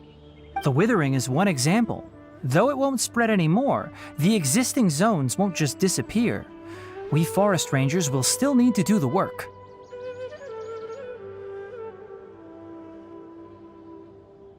By the way, we have some good news. Cyno got his position back. This news is hardly new. He had already mentioned it to me before. Huh? You mean he was already here? Why didn't he come to say hi to us? He visited once, but he was afraid of disturbing you while you were resting. He just asked me a few questions and left. Then you probably already know all about the celebration feast. Celebration feast? No, I haven't heard anything about that. Huh?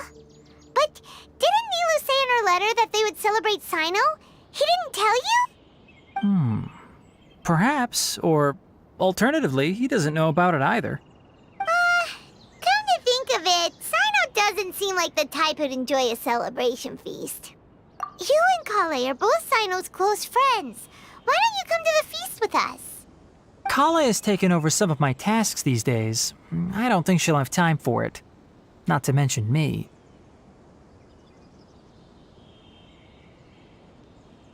You see, some VIPs have come to the forest recently. Huh? VIPs? Very important Paimons? Well, technically speaking, they are former VIPs. The sages involved in recent incidents have begun their training in the Avidya forest, and the people they had previously imprisoned have all been released. Huh? Yes, he's a little weak, but he isn't injured and his condition is stable. Lesser Lord Kusanali, in her boundless mercy, has decided to spare Azar and the other wrongdoers. Supposedly, they were ashamed of their shallow ideologies and have decided to dedicate the rest of their lives to cultivating wisdom in the Avidya forest. When they learned that Lesser Lord Kusanali had defeated the Balladeer and saved Irminsul, they were shocked at first, but also became happy, feeling that the sacred light guiding them on the path of discovering wisdom had begun to shine once again. As a result, work has increased for the forest rangers. That sounds really exhausting. There's nothing we can do, really. But that's another topic. Back to the matter at hand. Are you two planning to head out? Ah, right! We're here to request permission to head out. Would that be okay? You've recovered well. You may go, but be careful. Yay! Will do!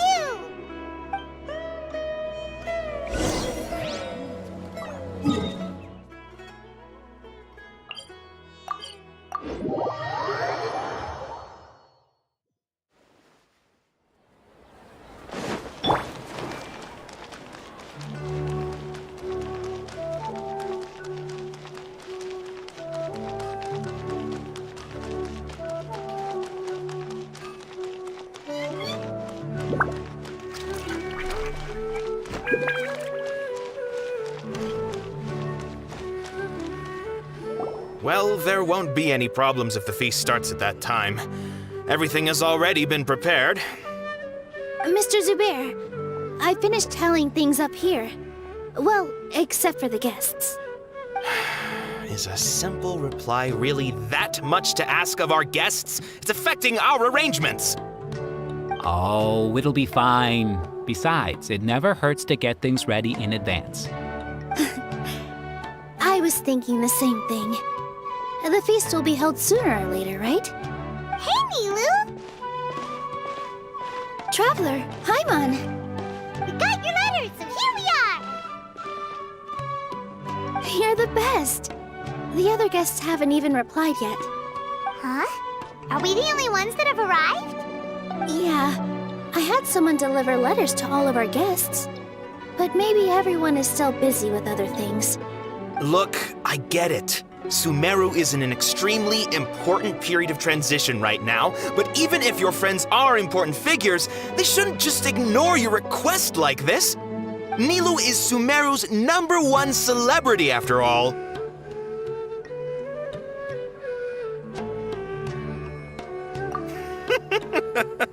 You have no idea how happy I am to talk to people with good taste.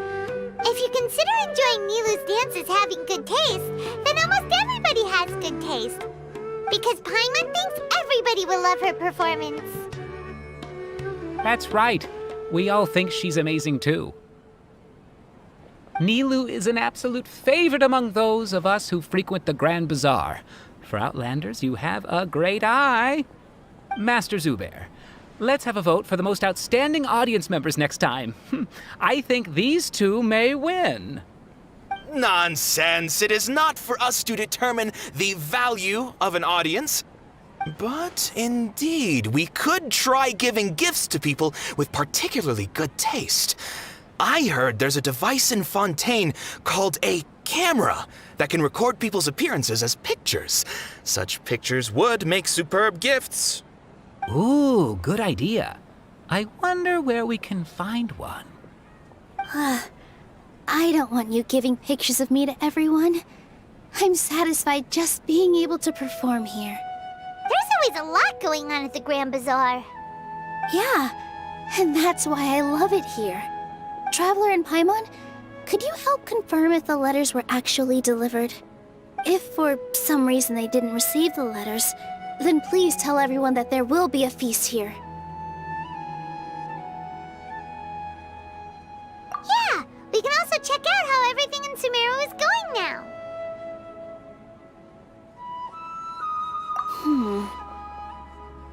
When I wrote the letters, I heard that Dia was in Port Ormos, and Alhaitham was at the Academia. As for Sino, we've only heard that he appears at the Academia from time to time. I'm not too sure about Rahman's whereabouts. My guess is that he's with Dia. As for Dunyarzad, I just hope she's feeling better. I sent her a letter, but I was afraid of disturbing her. If you have time, please ask about her for me. Okay, got it. Let's go, Traveler.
Hatham anywhere. Let's ask that person over there.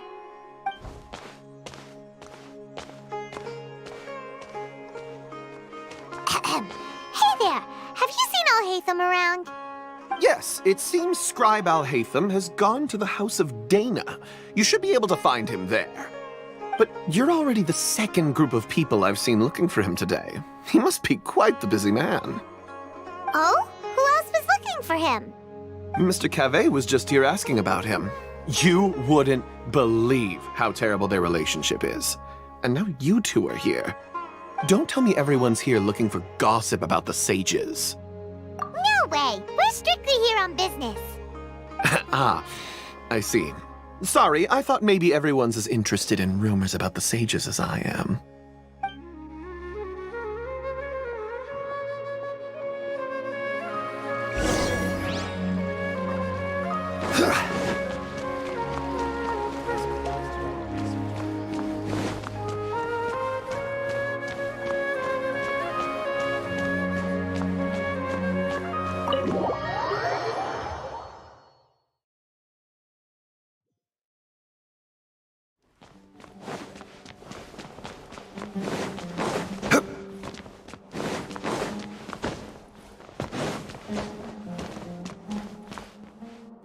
Al-Hatham should be around here somewhere, right? Oh, he's over there! But it looks like he might not have time for us.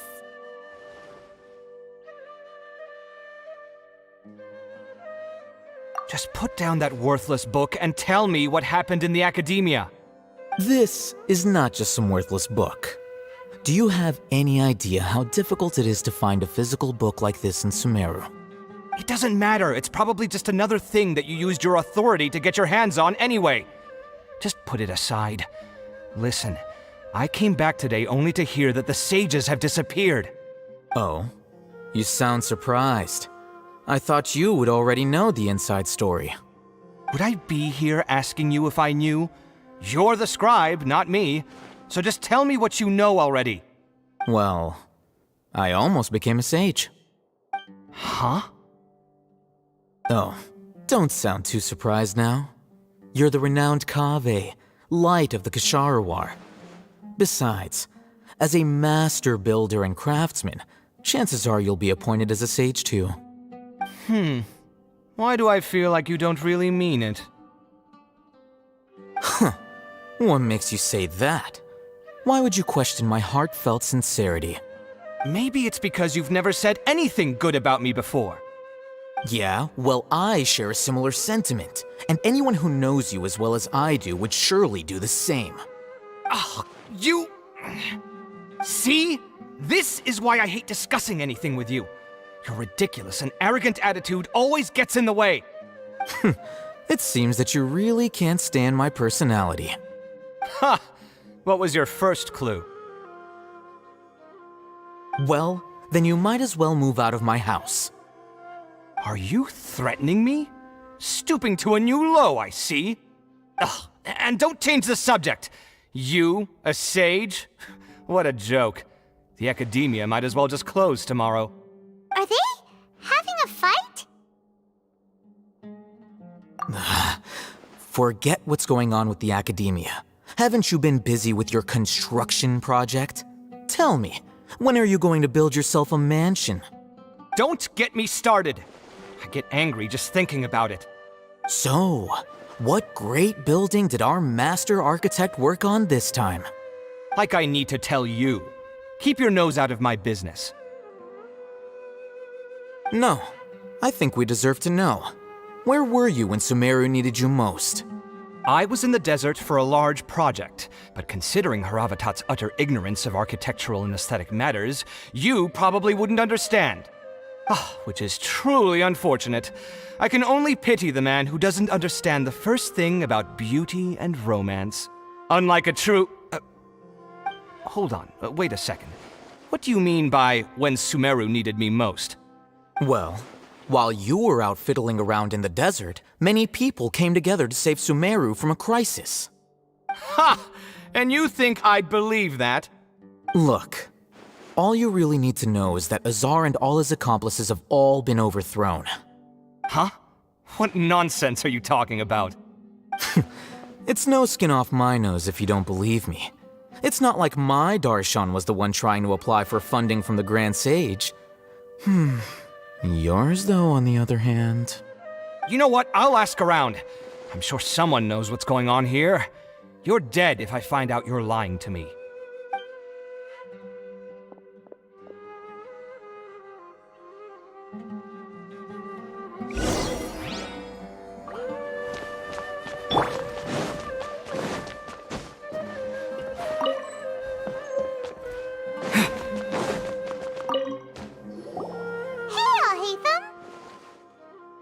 Oh, it's you two.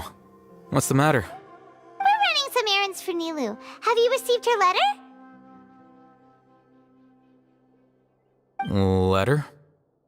Nilu said she sent out a letter inviting everyone to a celebration feast in 2 days at the Grand Bazaar. We'll also be celebrating Sino's reinstatement as General Mahamatra. If she addressed the letter to all Hatham of the Academia, then the letter should have gone to my office.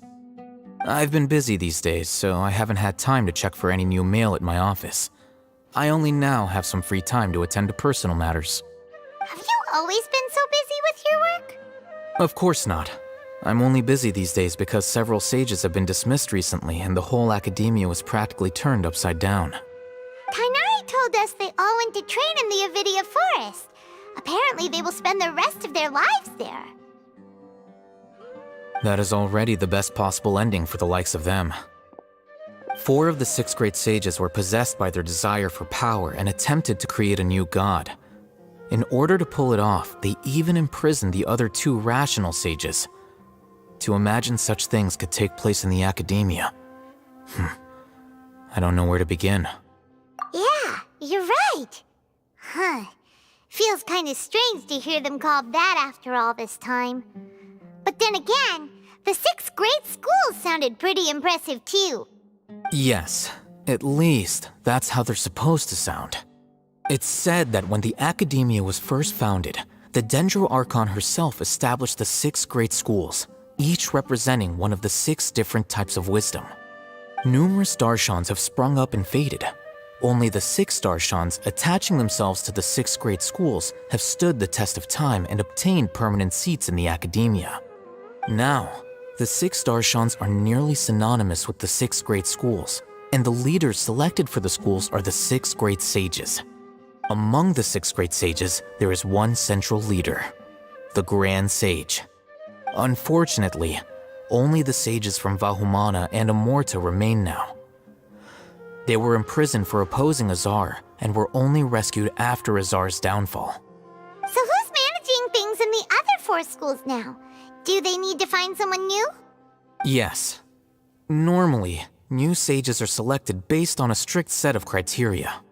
Oh, didn't you just say something about becoming a sage? If they pick you, then we'd have a huge connection in Sumeru. Yes, about that. You didn't let me finish my sentence. The person in charge of personnel affairs nominated me to be the Grand Sage in place of Azar and help Lesser Lord Kusanali manage the Academia. But I refused. Huh? But why? Can't you be a little more ambitious? I'm not even interested in being one of the 6 great sages. Like I said before, I don't like being a leader. Oh, all right. So are you busy these days trying to find others to take the job? That's not my job either. I'm only responsible for handling important affairs within the Academia before the new sages take office. And the first thing I'll do is reject Kasharawar's application for funding. By the way, who was that other person just now? Is he your friend? Do we look like friends? Paimon doesn't know. That's why Paimon's asking. His name is Kaveh, my roommate. You could say he's the representative for Ksharawar scholars. Which is exactly why he always has so many problems. So everything that's happened recently must be a huge change for the people of Sumeru. Such is the work of the Academia Scribe. Well, anyway, no matter how busy you are, since you are our planner, remember to attend the celebration feast in 2 days. All right, I'll see you there.